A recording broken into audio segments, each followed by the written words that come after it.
আমাদের টিয়া পাখির ডায়েরি চ্যানেলের নিত্য নতুন রোমান্টিক ভালোবাসার গল্প পেতে ও শুনতে আমাদের চ্যানেলটিকে সাবস্ক্রাইব করে পাশে থাকুন। ধন্যবাদ। দাঁড়িয়ে আছি ব্রিজের রেলিংয়ের ওপর আর তাকিয়ে আছি কালো ছায়ার ভিতরে জ্বলতে থাকা তারাগুলোর দিকে। আর কথা বলছি আমার বোনের সাথে। আপরে, আমি আসছি তোর কাছে। এতদিন আমি সবার অনেক অত্যাচার সহ্য করেছি, কিন্তু আর নয়। আমি সবার অত্যাচার, উপহাস, বাজে কথা শুনতে শুনতে আজ আমি বড্ড ক্লান্ত। তাই তো সব কিছু থেকে নিজেকে মুক্তি দিয়ে আমি আসছি তোর কাছে। আচ্ছা আপু, তুইও কি আমার সাথে খারাপ ব্যবহার করবি? তুই কি আমার সবার মতো দোষী মনে করিস? আচ্ছা, আমার মৃত্যুর খবর যদি মা বাবা ভাই শুনে, তখন কি তারা কান্না করবে না খুশি হবে? আমার মৃত্যুর কথা শুনে মা বাবা ভাইয়ের চোখের কোণ ভিজে উঠবে না, নাকি মুখে হাসি ফুটে উঠবে? হয়তো কখনো বলবে না আমাদের একা করে কেন চলে গেলে, তবে আমার ভাবি আমার জন্য অনেক কান্না করবে। আমি নিশ্চিত আপু। আপু, আমি আসছি। রাহুল কথাগুলো বলে ঝাঁপ দিল নদীতে আর ডুবে যেতে লাগলো নদীর অতল গভীরে। চলুন আপনাদের বলে আসি রাহুল কেন এমন একটা রাস্তা বেছে নিল 5 মাস আগে। বাবা, তোমার কাছে কথা বলার ছিল আমার, কিন্তু বাবা আমার কথার কোনো উত্তর না দিয়ে চলে গেল। আমি কোনো উপায় না পেয়ে মায়ের সামনে গিয়ে বললাম, মা, কিছু কথা বলা ছিল তোমায়। কি কথা? যা বলার আমায় বলে উদ্ধার করো। মা, আমার কিছু টাকার দরকার ছিল। কলেজের ফি আর একটা সোয়েটার কিনতে হবে। খুব ঠান্ডা পড়েছে তো। তোর এসব ঢঙের কথা শোনার মতো আমার টাইম নেই। আসছে কলেজে টাকা নেওয়ার জন্য। পড়ালেখার বেলা অষ্টরম্বা আর টাকা লাগে। মা, সামনে ফাইনাল পরীক্ষা, তাই দিতে হবে। আমার কাছে টাকা নেই। যা তো আমার সামনে থেকে। নিতুকে নিয়ে স্কুলে যেতে হবে। আমি নিতুকে নিয়ে যাই মা।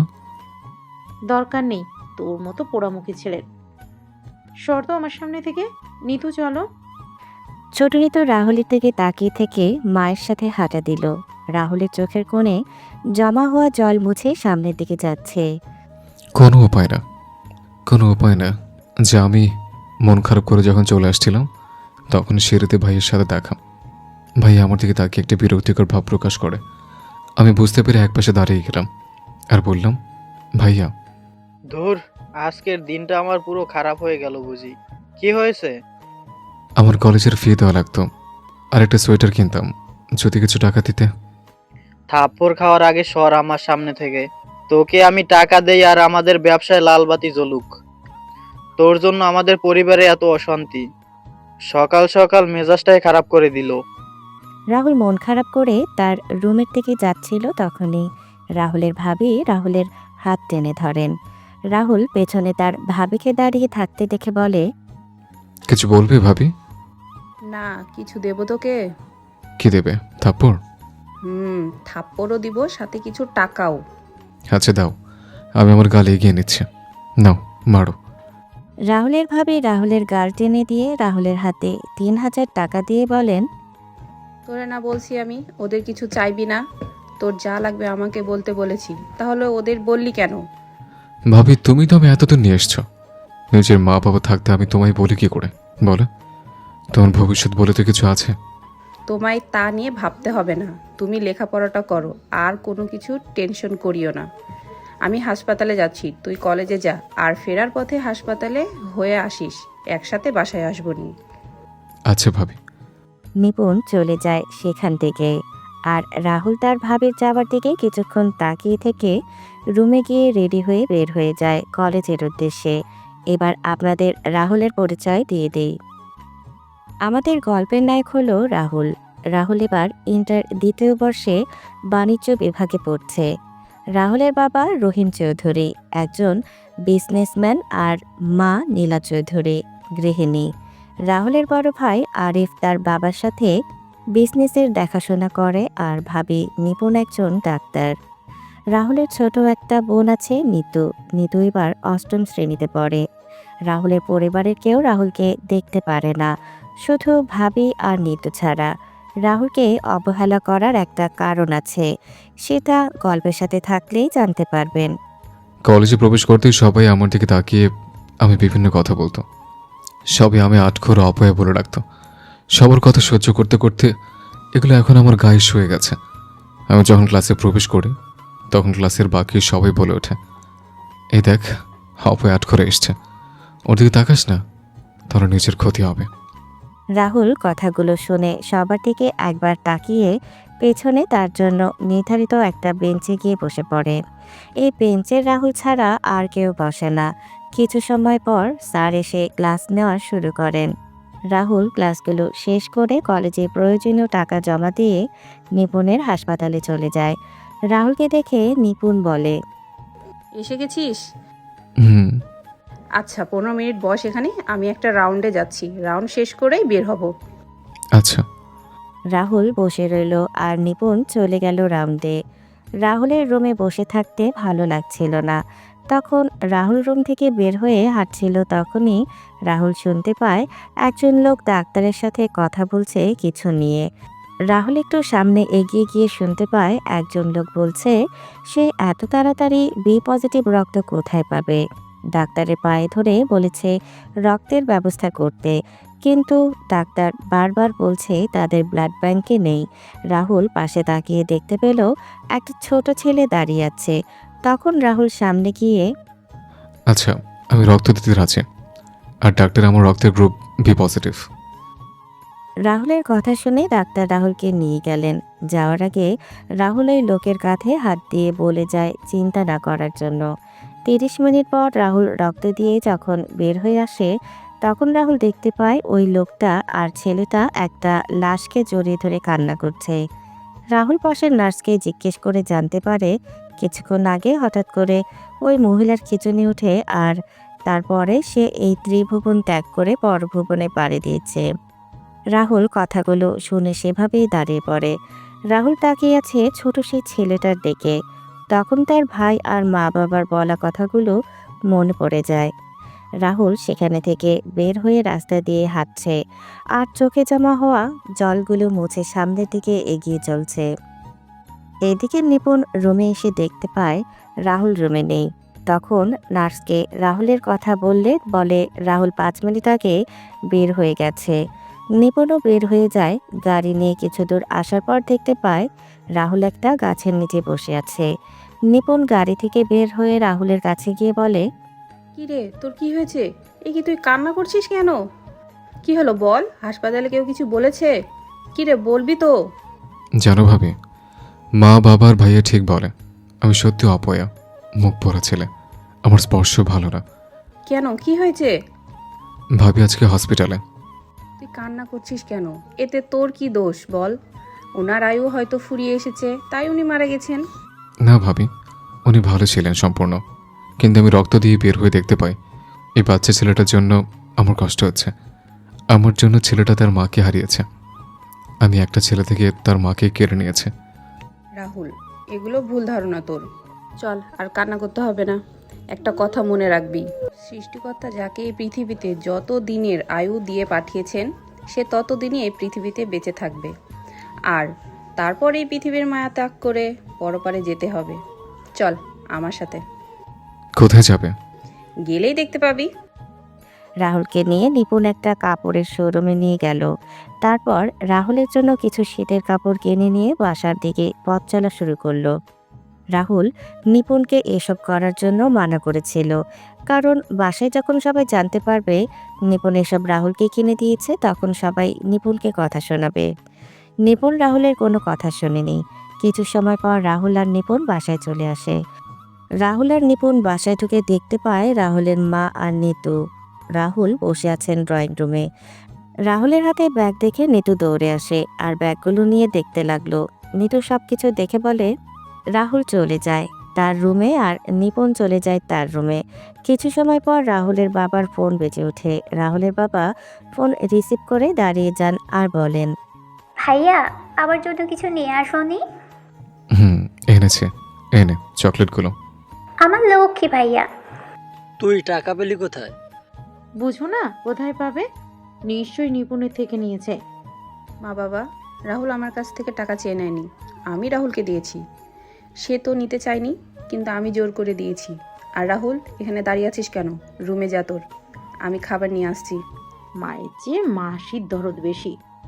হ্যাঁ মা, মা, যদি নিজের ছেলেকে সহ্য করতে পারে না তাহলে মাসির তো দরদ তো বেশিই হবে। কি কবে আসছে তোর মেয়ে? ওপাশ থেকে কি বলছে শোনা যাচ্ছে না। রাহুলের বাবা ফোন রেখে রাহুলের মাকে বলেন, জাহিদ কল দিয়েছিল এখন। কি বললেন জাহিদ ভাই? তার মেয়ে দিয়া আমাদের এখানে বেড়াতে আসছে কিছুদিনের জন্য। তাহলে তো ভালোই, আসুক না। কালকে এয়ারপোর্টে থেকে নিয়ে আসতে হবে। কালকে রাশিয়ান কোম্পানি লুকোইল এর সাথে আমাদের মিটিং। এই প্রজেক্টটা যদি পেয়ে যাই তাহলে আমরা দেশের নাম্বার 1 কোম্পানিতে পরিণত হব। আমি আর আরিফ এর জন্য কালকে সকালে বের হয়ে যাব, আর ড্রাইভার ও আমাদের সাথে থাকবে। তাহলে দিয়াকে কে নিয়ে আসবে? বাসায় তো একজন আছে, সে না হয় নিয়ে আসবে। কিন্তু যদি কিচ্ছু হবে না। পরের দিন সকালে রাহুল তার রুমে পড়ছিল। তখনই নিপুণ রাহুলের রুমে খাবার নিয়ে আসে। রাহুল খাবার খাচ্ছিল। তখন রাহুলের বাবা আর ভাই রাহুলের রুমে আসে আর বলে যায় এয়ারপোর্ট থেকে দিয়াকে নিয়ে আসতে। রাহুল কোনো কথা না বলে হ্যাঁ বোধক মাথা নাড়ালো। সবাই চলে গেল। রাহুল আবার পড়তে শুরু করে। তখন রাহুলের ফোন বেজে ওঠে। রাহুল ফোন রিসিভ করে হ্যালো বলতেই ওপাশ থেকে বলে, কিরে কেমন আছিস? কে বলছেন? আরে আমায় ভুলে গেলি মনু? রবিন? কি খবর তোর? এই তো ভালো আছে। বিনতাস আছি রে। তুই কেমন আছিস? অনেকদিন পরে কথা হলো তোর সাথে। 5 বছর পর কি করছিস এখন তুই? ইন্টার দ্বিতীয় বর্ষে পড়ছে। তুই? আমিও। কোথায় আছিস? সিলেটে কি? তুই কই? বরিশাল আছি। আচ্ছা ভালো থাকিস, পরে কথা হবে। আচ্ছা। বাবা, আমার দেবর বাবু দেখছি ফোনে কথা বলছে। আরে ভাবি, কিছু বলবে? কার সাথে কথা বলছে ভাইজান? রবিনের সাথে। তুমি বলা হয়নি রবিনের ব্যাপারে। 5 বছর আগে রবিন তার বাবার ট্রান্সফারের কারণে পরিবারের সাথে বরিশালে চলে যায়। রবিন কল দিয়েছিল, তার সাথে কথা বলছিলাম। ও আচ্ছা, শোন, আজকে এই কাপড়গুলো পরে যাবি। কেন ভাবি? আমি বলেছি তাই। ভাবি, আমি যেরকম আছি সেরকমই ভালো। এত ভালো পোশাক আমার জন্য না। যা বলছি সেটা করবি। আর তাছাড়া তোর হবু বউ আসছে। কি হবো বউ? কেন দিয়া? না ভাবি, আমি যতদিন না বাবা মায়ের কাছে ভালো হয়ে উঠছি ততদিন এসব কথা চিন্তাই করব না। আর দিয়ারকে খেয়ে দিয়ে কাজ নেই, আমি বিয়ে করবে?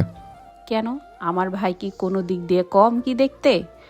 না ভাবি, নিতকে আমি যেমন বোনের চোখে দেখি, দিয়াকেও তেমন দেখি। পণ্ডিতি বাদ দিয়ে রেডি হয়ে নিন জনাব। যথাজ্ঞা ম্যাডাম। ফাজিল।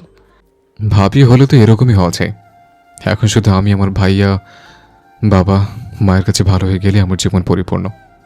নিপুণ চলে যায়। রাহুল রেডি হয়ে নিচে আসতেই রাহুলের মায়ের সাথে দেখা হয়। তখন রাহুলের মা বলেন, এরকম সেজেগুজে কার যে বুক খালি করতে যাচ্ছে কে জানে। মা, তুমি একটু বেশিই কথা বলো। একদিন দেখবে তোমার বেশি কথা বলার জন্য কিছু একটা হবে। মা, চাবিটা? ভাইয়া, এনে চাবিটা।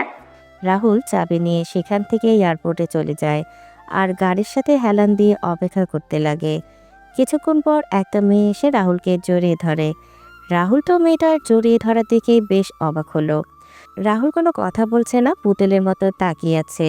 রাহুলকে ছেড়ে দিয়ে মেয়েটা বলে, বা, আগে থেকে তো বেশ হ্যান্ডসাম হয়ে গেছো। নতুন লুক, নতুন স্টাইল। কে আপনি? আমার জড়িয়ে ধরলেন যে? আরে, আমায় চিনতে পারোনি? আমি দিয়া। কে? হ্যাঁ, চিনতে পারোনি? ও আচ্ছা, আপনি গাড়িতে বসুন, ব্যাগগুলো দিয়ে আমি গাড়িতে তুলে দিচ্ছি। রাহুল ব্যাগগুলো ডিকিতে রেখে এসে সামনের সিটে বসে। দেখতে পায় দিয়াও সামনের সিটে বসেছে। রাহুল কিছু না বলে গাড়ি স্টার্ট দিল। তখন দিয়া বলে, কি করছো এখন তুমি? গাড়ি চালাচ্ছে। আরে বলছি, পড়ালেখা কি করেছো? এইচএসসি পরীক্ষার্থী আমি। আমিও তো। পরীক্ষার 1 মাস পরে। তাহলে তুমি এখানে? আমি পরীক্ষা দিতেই সিলেটে আছি। বুঝলাম না কিছুই। আমি সিলেটে এডিএস সরকারি কলেজে ভর্তি হয়েছি, কিন্তু ক্লাস করতাম ঢাকায়। পরীক্ষা দেওয়ার জন্য এখন আমি সিলেটে। ও আচ্ছা। তা তোমার গার্লফ্রেন্ডের কি খবর? এরকম প্যারা আমার নাই।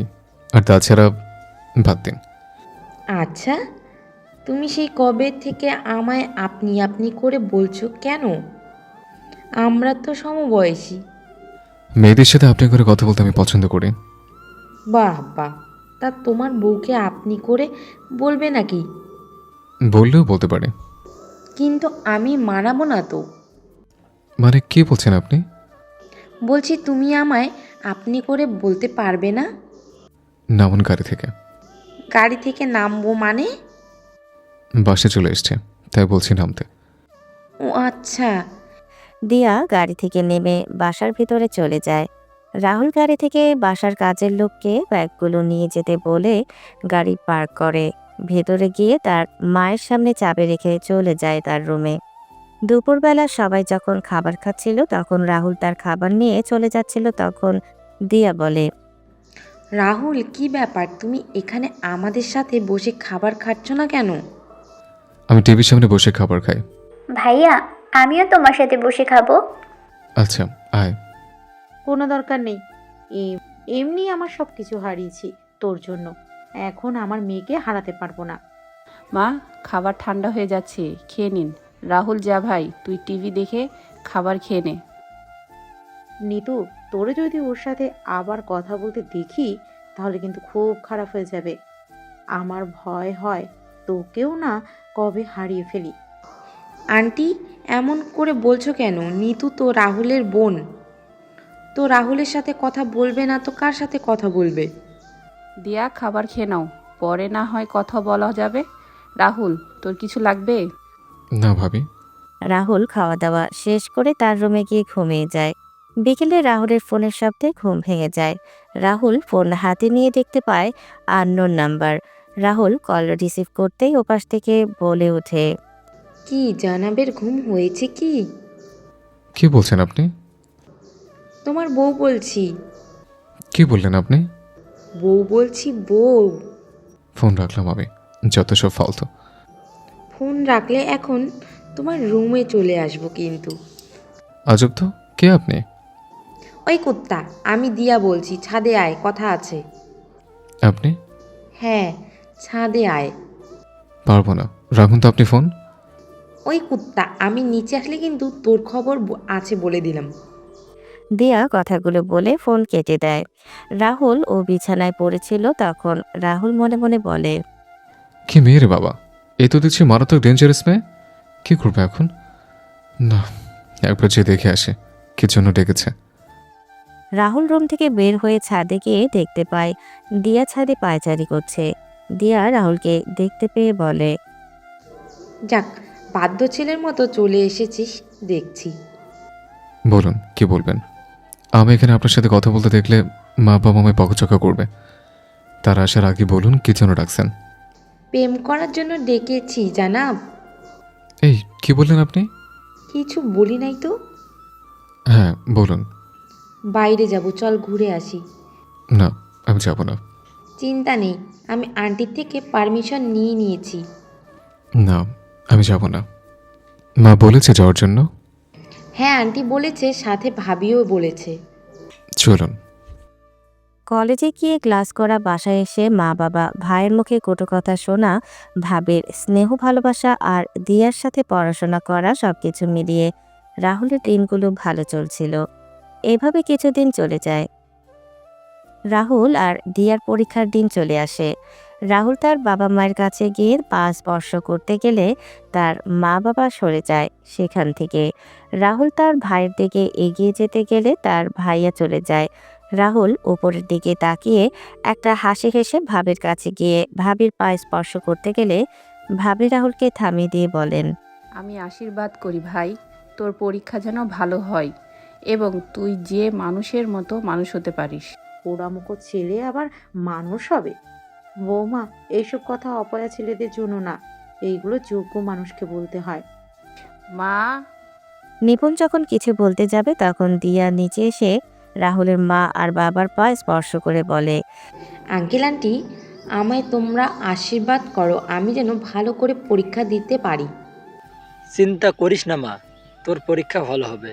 তোর পরীক্ষা নিশ্চয়ই ভালো হবে। অপয়া পোড়ামুখাদের পরীক্ষা কখনো ভালো হবে না।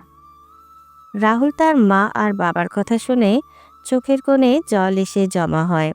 রাহুল চোখের জল মুছে বাইরে চলে যায়। কিছুক্ষণ পর দিয়া বাইরে চলে আসে।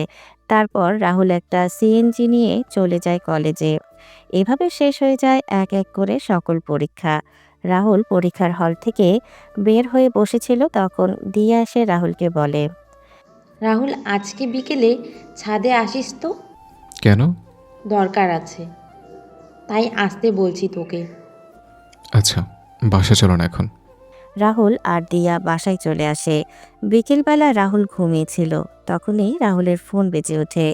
রাহুল ফোনের স্ক্রিনে তাকিয়ে দেখতে পায় দিয়ার নাম্বার। তখন রাহুলের মনে পড়ে দিয়া বলেছিল ছাদে যাওয়ার জন্য। রাহুল ফোন রিসিভ করে বলে ওঠে, হ্যালো।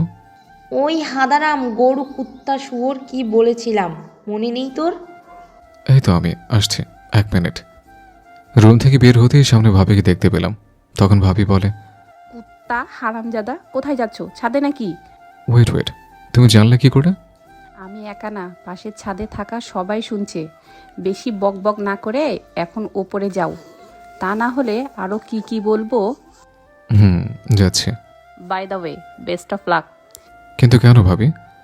সেটা না হয় ছাদে গেলেই জানতে পারবি। রাহুল মাথা চুলকাতে চুলকাতে ছাদে চলে যায়।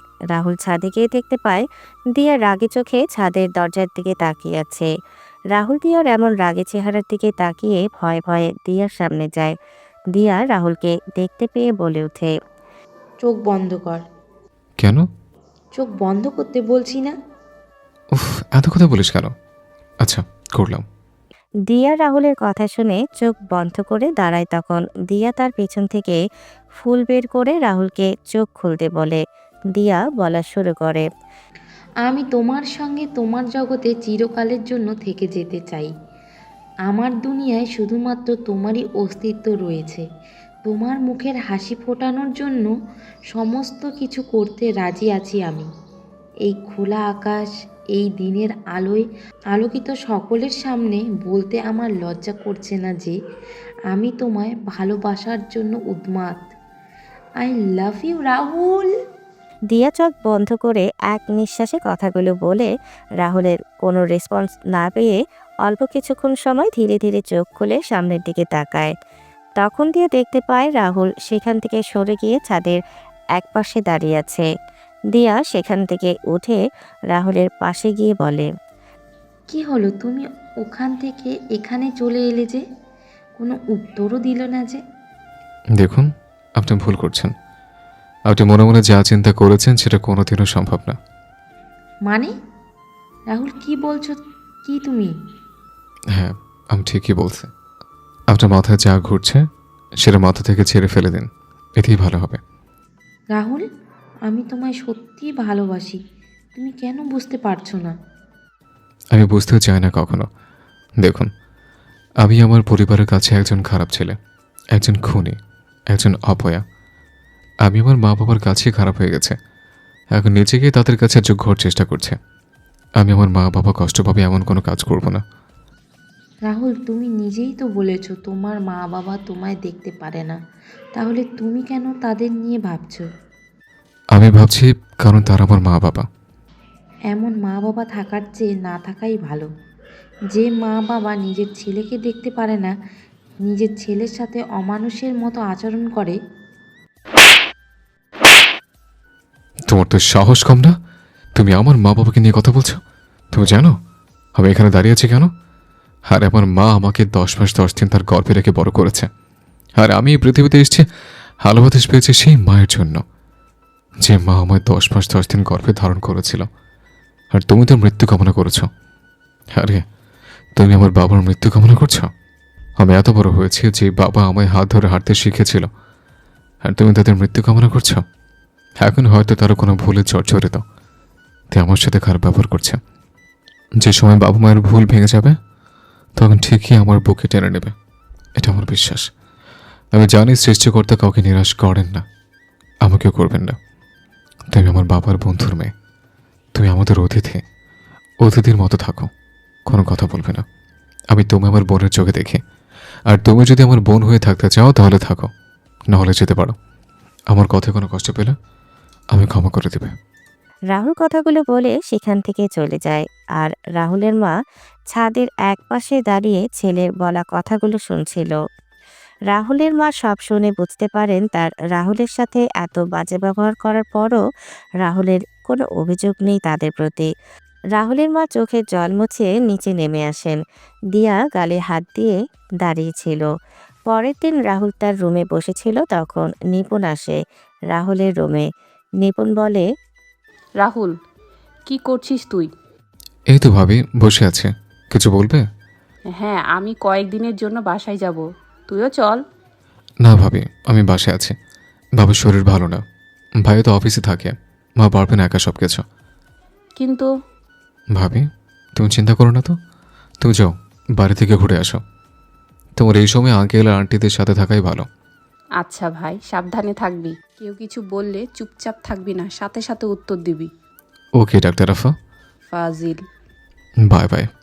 আপনার বলা হয়নি ভাবি। ভাবি কনসেপ্ট করছে, তাই ভাবি কি তার বাড়িতে গিয়ে কয়েকদিন থাকতে বলেছেন তার বাবা মা।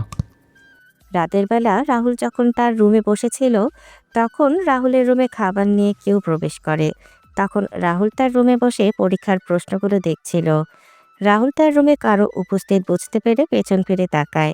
রাহুল দেখতে পায় তার মা খাবার হাতে রুমে দাঁড়িয়ে আছেন। রাহুল খুশি হয়ে তার মায়ের দিকে এগিয়ে গিয়ে, এগুলো না। রাহুলের মা রাহুলের দিকে তাকিয়ে বুঝতে পারলেন রাহুল কেন আসলো না। রাহুলের মা বলেন, খাবারটা খেয়ে আমায় উদ্ধার করো নবাব সাহেব। আচ্ছা মা, রেখে যাও, আমি খেয়ে নেব। হ্যাঁ, খেয়ে নাও।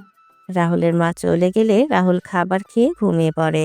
কয়েকদিন ধরে রাহুল একটা জিনিস লক্ষ্য করলো, রাহুলের মা রাহুলের সাথে আগের মতো খারাপ ব্যবহার করে না। আর নিতুকে রাহুলের সাথে কথা বলতে দেখেও কিছু বলে না।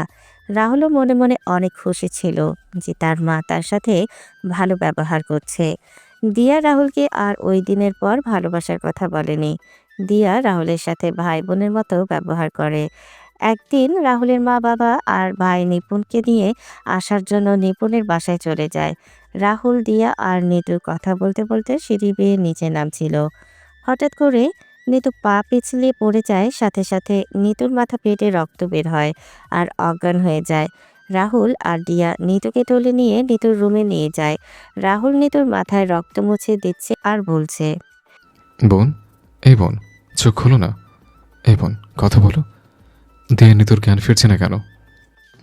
আমিও বুঝতে পারছি না, পানি দিচ্ছি তো। এইদিকে রাহুলের মা বাবা ভাই ভাবি বাসায় এসে কাউকে দেখতে না পেয়ে হঠাৎ করে নিতুর রুম থেকে রাহুলের কণ্ঠ শুনতে পান। সবাই নিতুর রুমে গিয়ে দেখতে পান রাহুল নিতুর মাথায় ব্যান্ডেজ করে দিচ্ছে আর দিয়া নিতুর চোখে মুখে জল দিচ্ছে। রাহুলের মা নিতুর কাছে গিয়ে নিতুর মাথায় হাত বুলিয়ে দিয়ে আতঙ্কগ্রস্ত কণ্ঠে বলেন, কি হয়েছে নিতুর? আর মাথায় ব্যান্ডেজ কেন? আসলে মা, আমরা কথা বলতে বলতে সিঁড়ি বেয়ে নিচে নামছিলাম, তখন হঠাৎ করে নিতু পা পিছলে পড়ে যায়। চিন্তা করো না মা, আমি ব্যান্ডেজ করে দিয়েছি, এক্ষুনি জ্ঞান ফিরে আসবে।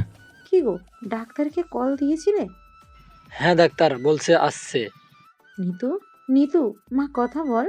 আমি যে কেন তোকে বাসায় একা রেখে গেলাম, আমি তো ভুলেই গিয়েছিলাম। একটা অপয়া অলক্ষণী ছেলে রয়েছে এই বাড়িতে। আসলে মা, আর কয়জন খাবি তুই রাক্ষস? তোর জন্য আমাদের হাসি খুশি পরিবারটা ধ্বংস হয়ে যাচ্ছে। আজকে তোকে তো আমি মেরেই ফেলবো। আরিফ কথাগুলো বলেই রাহুলকে মারতে লাগলো। আর রাহুল বলছে, ভাই আমার কথাটা শোনো, আমি কিছু করিনি। আহ মা, ভাইয়া, আহ। রাহুল চিৎকার করছে কিন্তু আরিফ রাহুলকে মেরে যাচ্ছে। নিপুণ সবকিছু দেখছিল। তখন নিপুণ আরিফকে ধাক্কা দিয়ে সরিয়ে দিয়ে বলে ওঠে, রাহুলকে কেন মারছো একা? দিয়াও তো সাথে ছিল, তাহলে? কি বলছো কি বৌমা? নিপুণ, মাথা ঠিক আছে তোমার? আমার মাথা ঠিক আছে, কিন্তু তোমাদের মাথা ঠিক নেই। রাহুল আর দিয়া তো বাসায় ছিল, আর ওরা তো বলেছিল কথা বলতে বলতে নিচে নেমেছিল। তাহলে রাহুলের দোষ কোথায় এখানে? আর এখানে যদি রাহুলের দোষ থাকে, তাহলে দিয়ারও দোষ থাকার কথা। আরিফ শান্ত হয়, সরে আয় তুই, এই তো ডাক্তার এসেছে। তারপর ডাক্তার এসে নিতুকে দেখে একটা ইঞ্জেকশন দিয়ে কিছু মেডিসিন দিয়ে চলে যায় আর বলে যায়, কিছু সময় পর নিতুর জ্ঞান ফিরে আসবে।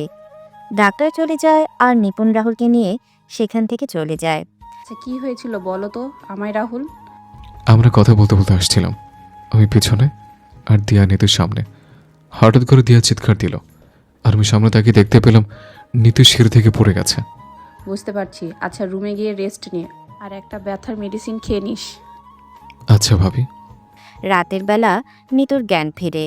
সবাই নিতুর সাথে কথা বলছিল আর রাহুল আড়াল থেকে দাঁড়িয়ে নিতুকে দেখছিল। সবাই রুম থেকে বের হয়ে যাওয়ার পর রাহুল গিয়ে নিতুর পাশে বসে আর বলে, কেমন লাগছে এখন তোর নিতু? ভালো ভাইয়া। বেশি ব্যথা করছে কি? অল্প একটু করছে ভাইয়া। আচ্ছা ভাইয়া, সবাই তোকে বকাবকি করছে তাই না? কই না তো। আচ্ছা তো রেস্ট নে, আমি গেলাম। আচ্ছা ভাইয়া। রাহুল নিতুর রুম থেকে বের হয়ে আসে। দিনে দিনে কিছুদিন চলে যায়। নিপুণের শরীরের অবস্থা ভালো না, তাই নিপুণের সাথে নিতুকে পাঠিয়ে দেওয়া হয় নিপুণের বাড়িতে। রাহুল তার রুমে বসে মোবাইলে গেম খেলছিল। তখনই দিয়া রাহুলের রুমে আসে আর বলে, কি করছিস তুই? গেম খেলছে। কোনটা খেলছিস? Call of duty. ও ভালোই হলো। কেন? আমি ফোনের স্ক্রিনে তাকিয়ে বললাম, আমি গেম খেলার সময় ফোনের স্ক্রিন থেকে চোখ সরাই না। বুঝতে পারবি একটু পরে। কে বুঝবো? আজকে কি স্পেশাল কোনো কিছু আছে? অনেক স্পেশাল খাবার আছে। তাহলে তো ভালোই। কিছু সময় পর রাহুল তার রুমের মাটিতে রক্তাক্ত অবস্থায় পড়ে আছে আর সামনে দাঁড়িয়ে আছে রাহুলের মা বাবা, বড় ভাই আর দিয়া। দিয়া রাহুলের পাশে দাঁড়িয়ে ছিল। তখন দিয়া রাহুলের কলার চেপে ধরে কানে কানে বলে, কি রে, কেমন লাগছে তোর এখন? বলছিলাম না স্পেশাল খাবার আছে? ওই দেখ, স্পেশাল খাবার দিয়ে দিলাম তোকে। তোকে নিজের বোন মনে করতাম, আর তুই কি করলি এটা? আঙ্কেল আন্টি, ভাইয়া দেখেছো রাহুল কি বলছে? আমি এখন এই মুখ নিয়ে কোথায় যাব? রাহুলের মা গিয়ে দিয়াকে বুকের সাথে জড়িয়ে ধরে শান্ত করতে লাগলেন। তখন রাহুল বলে, মা, বাবা, ভাইয়া, বিশ্বাস করো আমি ওর সাথে এমন কিছু করিনি।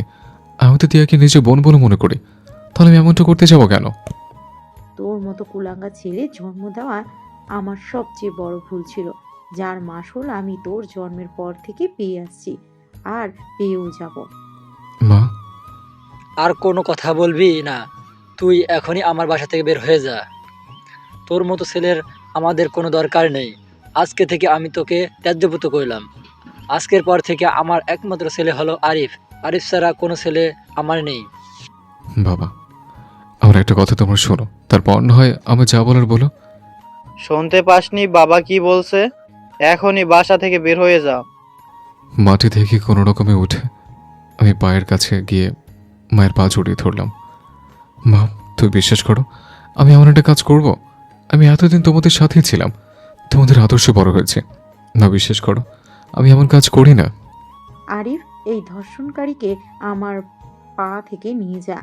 আমার ঘরে আমার ছোট্ট আরেকটি মেয়ে আছে, বলা তো যায় না এমন ধর্ষণকারী কখনো কি করতে পারে। মা একদিন ঠিকই বুঝবে, কিন্তু সেদিন আফসোস করবে তোমরা। কিন্তু তোমরা এটা মনে রেখো, তোমাদের উপর আমার কোনো অভিযোগ নেই। দিয়া সৃষ্টিকর্তা নামে কেউ একজনের উপরে আছেন। সবাইকে মিথ্যে বললেও তাকে কেউ মিথ্যে বলতে পারে না। যে যার যার পাপের শাস্তি পৃথিবীতে পাবে, এটাই কিন্তু বিধির বিধান। আরিফ, নিয়ে যা এই কুলাঙ্গারকে। রাহুলের মায়ের কথা শুনে রাহুলের বড় ভাই রাহুলকে টেনে হিচড়ে বাসা থেকে বের করে গেটের বাইরে বের করে দিল। রাহুল তার ভাইয়ের পা জড়িয়ে ধরেছিল, কিন্তু আরিফ রাহুলকে লাথি দিয়ে ফেলে বলে, এই বাড়ির ধারে কাছেও যান তোকে আমি না দেখি। রাহুল মাথা নিচু করে কান্না করছে। রাহুলের হাত পা ফেটে মাথা থেকে রক্ত পড়ছে। রাহুল কি করবে বুঝতে পারছে না। কোনো উপায় না পেয়ে রাহুল একটা ব্রিজের সামনে এসে দাঁড়ায় আর আকাশের অন্ধকারাচ্ছন্ন তারাদের দিকে তাকিয়ে আছে। হায় রে জীবন, নিজের মা বাবা আমায় বিশ্বাস করে না, নিজের বড় ভাইও আমায় দূরে ঠেলে দিল। আমাকে চলে যেতে হবে নিশ্চয় তোমার মানুষ ও পৃথিবী ছেড়ে, যেখানে এরকম কিছু থাকবে না। আমায় ছাড়া যদি সবাই ভালো থাকে তাহলে থাকুক না, আমি কেন তাদের অসুবিধার কারণ হব? 7 বছর পর এবার চলুন আমরা ঘুরে এসি রাহুলের বাড়ি থেকে। রাহুলের বাবা মা, নিতু, ভাই ভাবির সামনে কেউ একজন বসে আছে। আর চারপাশে তাকাচ্ছি তখন লোকটা বলে, আচ্ছা, বাসার সবার সাথে কথা হলো, সবাই এখানে বসে আছো, কিন্তু রাহুল কই? রাহুলকে ডেকে আনো তোমরা। রাহুল সহ তোমাদের কিছু বলার আছে আমার, আর সবার জন্য সারপ্রাইজ আছে। মামা, ভাইয়া তো নেই, তাহলে ভাইয়া আসবে কি করে? নেই মানে? কোথায় গিয়েছে রাহুল? বাসায় না থাকলে কল দিয়ে বলো বাসায় আসতে, আমি এসেছি দেশে। কি করে কল দিব মামা? কল দিলে ফোনের রিং বেজে যাবে, কিন্তু কেউ রিসিভ করবে না। ফোন রিসিভ করে কথা বলার মানুষটাই যে ফোন রেখে দূর দেশে চলে গেছে। কি বলছো কি বৌমা? আপুদুল্লাহ ভাই, বৌমা কি বলছে এসব?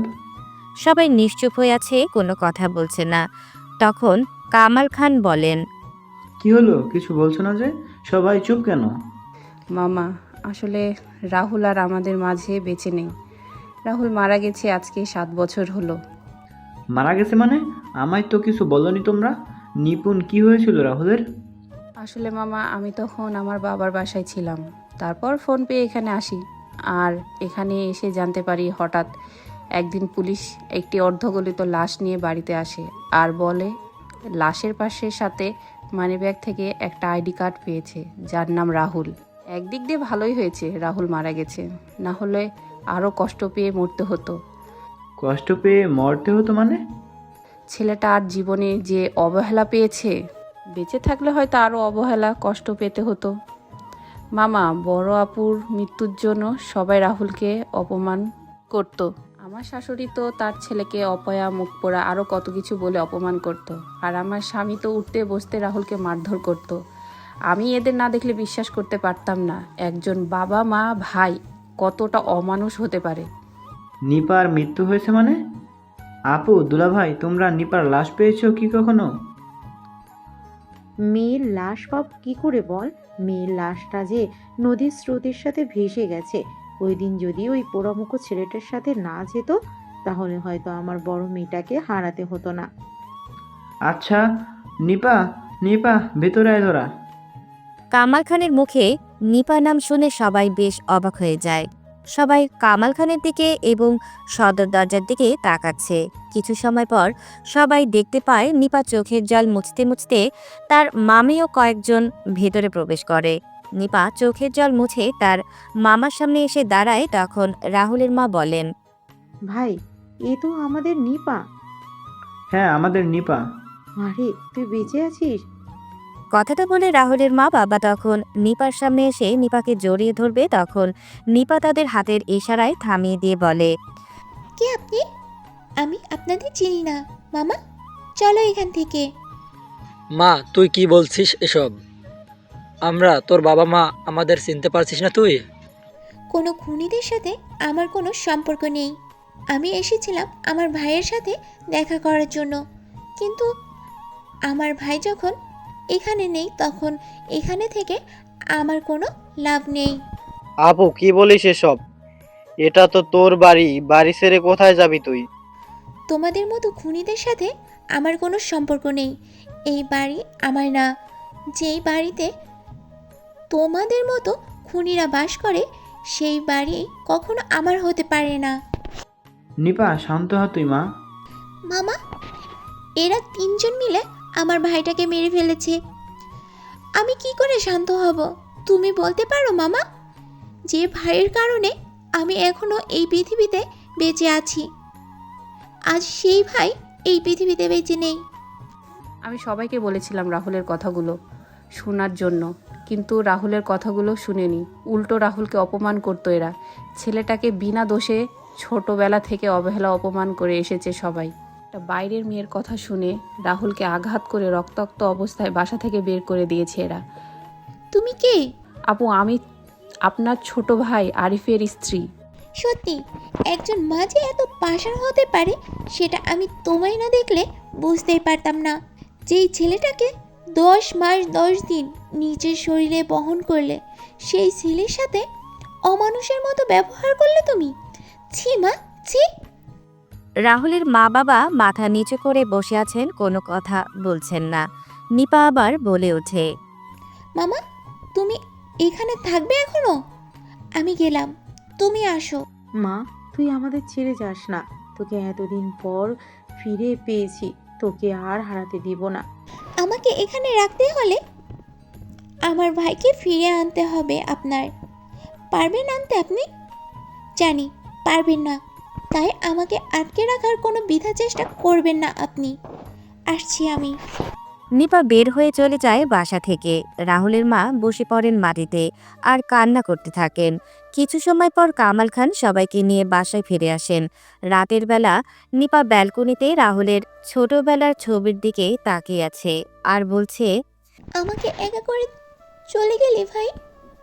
রাহুল, তুই না ছোটবেলায় আমায় বলতি? আপু, তুই তোর হাতের মুঠে আমার একটা আঙুল ধরে আমায় পৃথিবী ঘুরিয়ে দেখাবে? ভাই, তুই আমায় একা করে চলে গেলি পৃথিবী ছেড়ে। আমি তোর জন্য কিছুই করতে পারিনি রে বোন বোন হয়ে, কিন্তু তুই ছোট ভাই হয়ে আমার জন্য অনেক কিছু করেছিস। ভাই, আয় না তুই ফিরে। আমি যে তোকে খুব মিস করতেছি রে ভাই।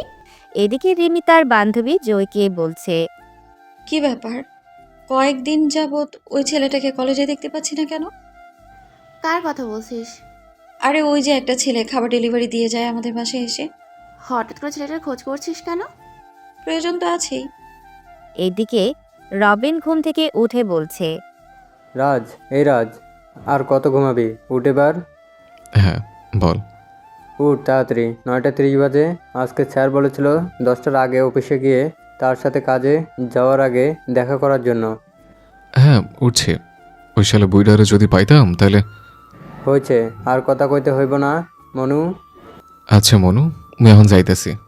রাজ ফ্রেশ হয়ে এসে দুজন নাস্তা করে বের হয়ে যায় অফিসের উদ্দেশ্যে।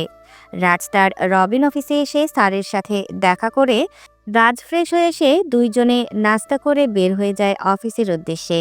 রাজ আর রবিন অফিসে এসে স্যারের সাথে দেখা করে দুজনেই বসে থাকে অর্ডার আসার জন্য। তখন রবিন বলে, কয়েকদিন ধরে আমাদের কলেজে যাওয়া হচ্ছে না, আর কয়েকদিন পরে কলেজের দ্বিতীয় বর্ষের ফাইনাল পরীক্ষা। কি করব কিছু বুঝতে পারছি না।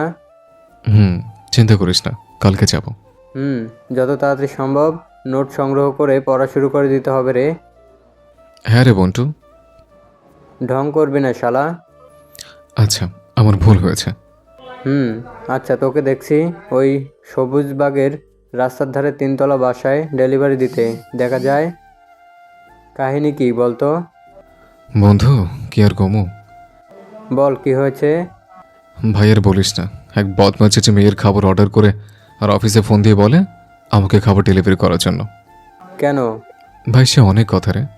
আজকে শুক্রবার, তেমন কাজ নেই, বল কি কাহিনী?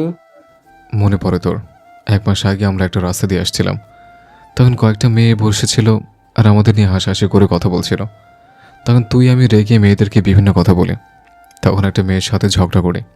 হ্যাঁ, মনে আছে তো। আচ্ছা, একটু ক্লিয়ার করে বল তো মামা আমায় সব কিছু। রাজ বলে, শুন তাহলে 1 মাস আগে। শুধু শুধু ঝামেলা করছেন কেন বলুন তো? বন্ধু, তোকে একটা কথা বলা হয়নি রে। কেন? বলতে বলেছি তোদের। রবিন চল তো, রবিন চল তো, এখানে থেকে কোনো লাভ নেই। এই, আমার কথার উত্তর না দিয়ে এখান থেকে তোরা যেতে পারবি না একদম। ঝামেলা কি আমি করছি? রবিন চল তো, এই বেয়াদব বদমাশ যে মেয়ের সাথে কথা বলে লাভ নেই। এই এই দূর যা। রাজ আর রবিন সেখান থেকে চলে আসে। পরের দিন সকালে রাজ কলেজ থেকে ফিরে কাজে লেগে যায়। তখন একটা খাবারের অর্ডার আসে।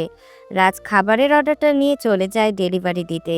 রাজ একটা বাসার সামনে এসে বেল দিল। কিছু সময় পর কেউ একজন দরজা খুলে দিল। রাজ তার ব্যাগ থেকে খাবার বের করতে করতে বলল, স্যার, এই নেন আপনার অর্ডার করা খাবার। চোখে কি মাথা খেয়েছেন নাকি? বদমাশ আছে, সরি, কিন্তু এখানে তো আরমান শেখদের নাম লেখা। উনি আমার বাবা। আচ্ছা, খাবারগুলো দে। এই নেন। কিছু সময় পর রাজ টাকা নিয়ে সেখান থেকে চলে আসে। পরের দিন সকালে রাজকে তার অফিস থেকে কল দিয়ে বলে তাকে একটা অর্ডার দেওয়া হয়েছে এবং মোবাইল নাম্বার ও ঠিকানা বলে দেওয়া হয়। রাজ খাবার পিক করে অফিস থেকে দেওয়া ঠিকানায় চলে যায়। রাজ সেখানে গিয়ে দেখতে পায় একটা নির্জন রাস্তায় কেউ নেই। রাজ তখন ফোন বের করে ওই মোবাইল নাম্বারে কল দিল। হ্যালো। কে বলছেন? হ্যালো ম্যাম, আপনার একটা খাবারের অর্ডার ছিল। আমি খাবার নিয়ে আপনাদের ঠিকানায় চলে এসেছি। ও, আমি তো ওই জায়গা থেকে চলে এসেছি। আচ্ছা, আপনি এক কাজ করুন, আমি হাতিমবাগপুর পয়েন্টে আছি, আপনি এইখানে চলে আসুন। আচ্ছা। কিছু সময় পর রাজ হাতিমবাগ পয়েন্টে গিয়ে ওই নাম্বারে কল দিল। কল দেওয়ার কিছু সময় পর একজন মেয়ে আসে খাবার নেওয়ার জন্য। রাজ মেয়েটার হাতে খাবার দিয়ে বলে, ম্যাম, এই নিন আপনার খাবার। ম্যাম, বিলটা। এ কি, আমি কি ঠান্ডা খাবার খাবো নাকি? ম্যাম, আমি গরম গরম খাবার নিয়ে বের হয়েছিলাম, কিন্তু সবুজবাগ থেকে এখানে আসতে আসতে খাবার ঠান্ডা হয়ে গেছে। আপনার বিল হয়েছে 560 টাকা। 560 টাকা মানে? আমার ফোন বের করে ম্যামকে দেখিয়ে বললাম, এই দেখুন ম্যাম, খাবারের দাম 480 টাকা আর ডেলিভারি চার্জ 80 টাকা। একে তো ঠান্ডা খাবার নিয়ে এসেছিস, তোর বলছিস 560 টাকা? আমি 500 টাকা দিচ্ছি, এগুলো নিয়ে যা। ম্যাম, আমি তো আপনার থেকে বেশি টাকা নিচ্ছি না। আমার ফোনের অ্যাপে যা এসছে আমি সেটাই নিচ্ছি আপনার থেকে। কোনো কথা বলবি না, তাহলে আমি এক্ষুনি তোর অফিসে কল দিব আর তোর প্রোফাইলে রেটিংও কম দিব। এনে 500 টাকা। জয় কথাটা বলে চলে যায়, কিন্তু রাজ জয়কে অনেকবার ডেকেছিল, কিন্তু জয় দাঁড়ায়নি।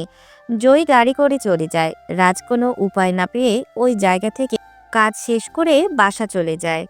এভাবে 20 দিন রিমি আর জয় রাহুলকে খাবার নিয়ে ঘুরিয়েছিল।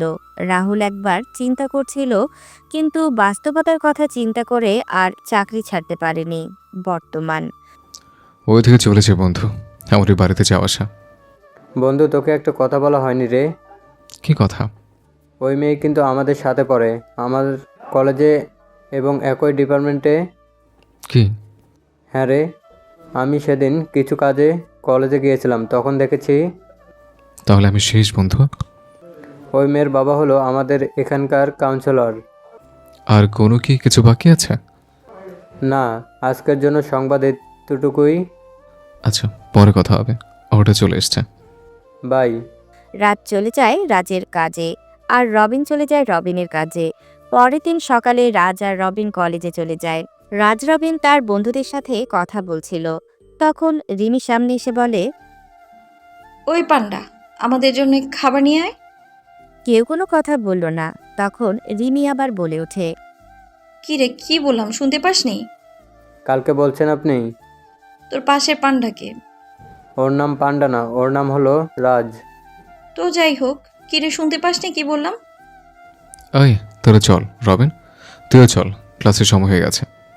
রাজ উঠে কয়েক পা সামনে এগুতেই রিমি রাজের কলার চেপে ধরে বলে, তুই আমার কথা অমান্য করার সাহস পেলি কোথা থেকে? তুই জানিস আমি কার মেয়ে?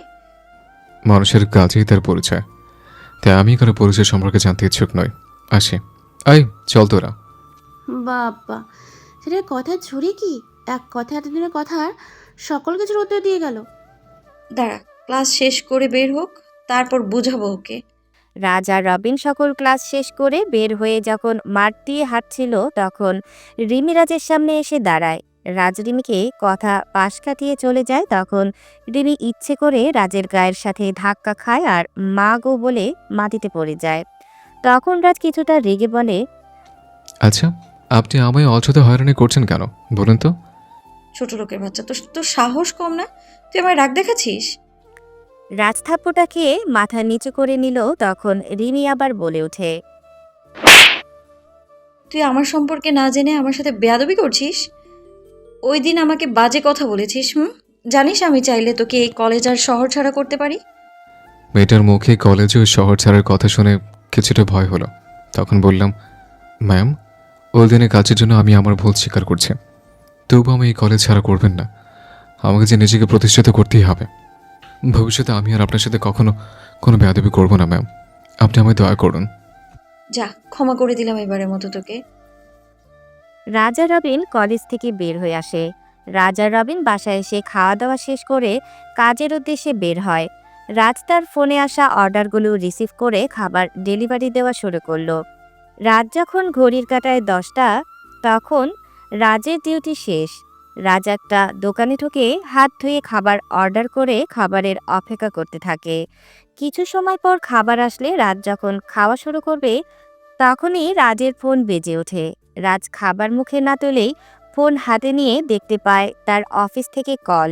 রাজ ফোন রিসিভ করে বলে, হ্যালো, ওপাশ থেকে কি বলছে কিছু শোনা যাচ্ছে না। রাজ একবার খাবারের দিকে তাকিয়ে বলে, স্যার, আমি মাত্র খাবার খেতে বসেছি। আমি খাবারটা খেয়ে যাচ্ছি অর্ডার নিয়ে। রাজ ফোনটা রেখে খাবারের দিকে একবার তাকাচ্ছে, আরেকবার ফোনের দিকে। রাজ খাবার রেখে হাত ধুয়ে বিল দিয়ে বের হয়ে যায়। রাজ বের হওয়ার আগে দোকানিকে বলে, মামা, এই খাবারটা কোনো অসহায়কে দিয়ে দেবেন। রাজ বের হয়ে রেস্টুরেন্ট থেকে খাবার নিয়ে চলে যায় ডেলিভারি করার জন্য। রাজ ডেলিভারি সম্পন্ন করে বাসায় ফিরতে ফিরতে প্রায় রাত 12টা বেজে যায়। রাজ বাসায় প্রবেশ করতে রবিন বলে, কি রে, এত দেরি হলো যে? আরে বলিস না, হঠাৎ করে অফিস থেকে কল দিয়ে বলে খাবার নিয়ে যাওয়ার জন্য। খাওয়া দাওয়া করছিস? তুই করেছিস? রবিন কোনো কথা না বলে চলে যায়। সেখান থেকে রাজ বাথরুমে গিয়ে ফ্রেশ হয়ে বের হতেই দেখতে পায় রবিন খাবার হাতে দাঁড়িয়ে আছে। তখন রাজ বলে, খাবার খাসনি তুই এখনো? কথা না বলে খেয়ে নে। আমি তোকে ভালো করে চিনি, সো আমার সাথে মিথ্যা বলে লাভ নেই। আচ্ছা বাদ দে, আমি খাইয়ে দিচ্ছি। রবিন কথাটা বলে রাজকে বিছানায় বসিয়ে খাবার খাইয়ে দিতে লাগলো। রাজ খাবার খাচ্ছে আর কান্না করছে। তখন রবিন বলে, কান্না করছিস কেন? তুই না থাকলে আমার কি হতো বল? সত্যি আমি তোকে বন্ধু হিসেবে পেয়েছি। পাম দিস না তুই আমায়। শালা, তোকে খাইয়ে দিচ্ছি। এখন আর কিছুদিন পরে তুই যখন বিয়ে করবি তখন তোর স্ত্রী হাতের রান্না খাওয়াতে হবে কিন্তু। চিন্তা করিস না, তোর বউ তো আমার বউ, আর আমার বউ তোর ভাবি। শালা, আগের মতো শেয়ানা রয়ে গেলি তুই। দুই বন্ধু আর কিছু সময় কথা বলে ঘুমিয়ে পড়ে। পরের দিন সকালে রবিন কিছু কাজে তার পরিবারের সাথে দেখা করার জন্য তার বাড়ি চলে যায়। আর রাজ দাঁড়িয়ে আছে গাড়ির জন্য। রাজ একবার রাস্তার দিকে আর একবার আকাশের দিকে তাকিয়ে বলছে, ধর, ছাতাটা নিয়ে আসলাম। এই বৃষ্টি মৌসুমে কখন যে বৃষ্টি কোন দিক থেকে হয়ে আসে আক্রমণ করবে বলা যায় না। ইস, এখন যদি শীতকাল হতো তাহলে কতই না ভালো হতো। You walk. এটা কি করলি তুই? প্রতিশোধ নিয়েছে। কিসের? দেখতে পাচ্ছেন না কিসের প্রতিশোধ নিয়েছে? বুঝতে পারছে না কিছু। বলছে শুনুন তাহলে। রাত যখন রাস্তার পাশে দাঁড়িয়েছিল গাড়ির জন্য, তখন রিমি ওই রাস্তা দিয়ে যাচ্ছিল। রিমি রাজকে দাঁড়িয়ে থাকতে দেখে ইচ্ছে করে রাস্তার পাশে জমে থাকা পানিতে চাকা নামিয়ে রাজের শরীরে কাদা ছিটিয়ে দিল। রাজও পাশে পড়ে থাকা ইটের টুকরো তুলে রিমির গাড়িতে ছড়ে মারে আর গাড়ির পেছনের গ্লাস ভেঙে যায়। রাজ বলছে, বেশি কথা বললে কিন্তু এই কাদামাকে শরীরে জড়িয়ে ধরবো। এই দূরে যা। দুইজনের যখন ঝগড়া চলছিল তখন রাহুল আর রিমি কয়েকজন লোকের চিৎকার শুনতে পায়। রাজ ও রিমি লোকদের দিকে তাকিয়ে কিছু বুঝতে পারে না। তখন রাজ আর রিমি রাস্তার দিকে তাকায়। তখন রাজ রিমিকে ধাক্কা দিয়ে সরিয়ে দৌড় দিল। রিমি নিজেকে সামলে নিয়ে রাজের দিকে ফিরে কিছু বলতে যাবে, তখনই রিমি দেখতে পায় রাজ রাস্তার মাঝ দিয়ে দৌড়াচ্ছে আর উল্টো দিক থেকে গাড়ি আসছে। গাড়ি যখন রাজের খুব কাছাকাছি তখন রিমি কানে হাত দিয়ে চোখ বন্ধ করে নেয়। কিছু সময় পর রিমি চোখ খুলে সামনে তাকিয়ে দেখতে পায় রাস্তায় অনেক লোক জড়ো হয়ে আছে। রিমিও সেখানে গিয়ে দেখতে পায়। সেখানে গিয়ে ভিড় ঠেলে ভেতরে যেতেই দেখতে পেলাম রাজ একটা বাচ্চা ছেলের সাথে কথা বলছে। কিছু সময় পর বাচ্চাটার মা এসে রাজকে ধন্যবাদ দিয়ে বাচ্চাটাকে নিয়ে যায়। রাজ আমাকে দেখতে পেয়ে আমার সামনে এসে বলে, সরি আপনাকে তখন আমার কাদামুক্ত হাত দিয়ে ধাক্কা দেওয়ার জন্য। আসলে বাচ্চারা তখন রাস্তা চলে এসেছিল, যার জন্য। আচ্ছা ঠিক আছে, আমি তেমন কিছু মনে করিনি। রিমি দেখতে পায় রাজের হাত এবং মাথা ফেটে গেছে। তখন রিমি বলে, তোমার তো রক্ত পড়ছে, তুমি হসপিটালে চলো।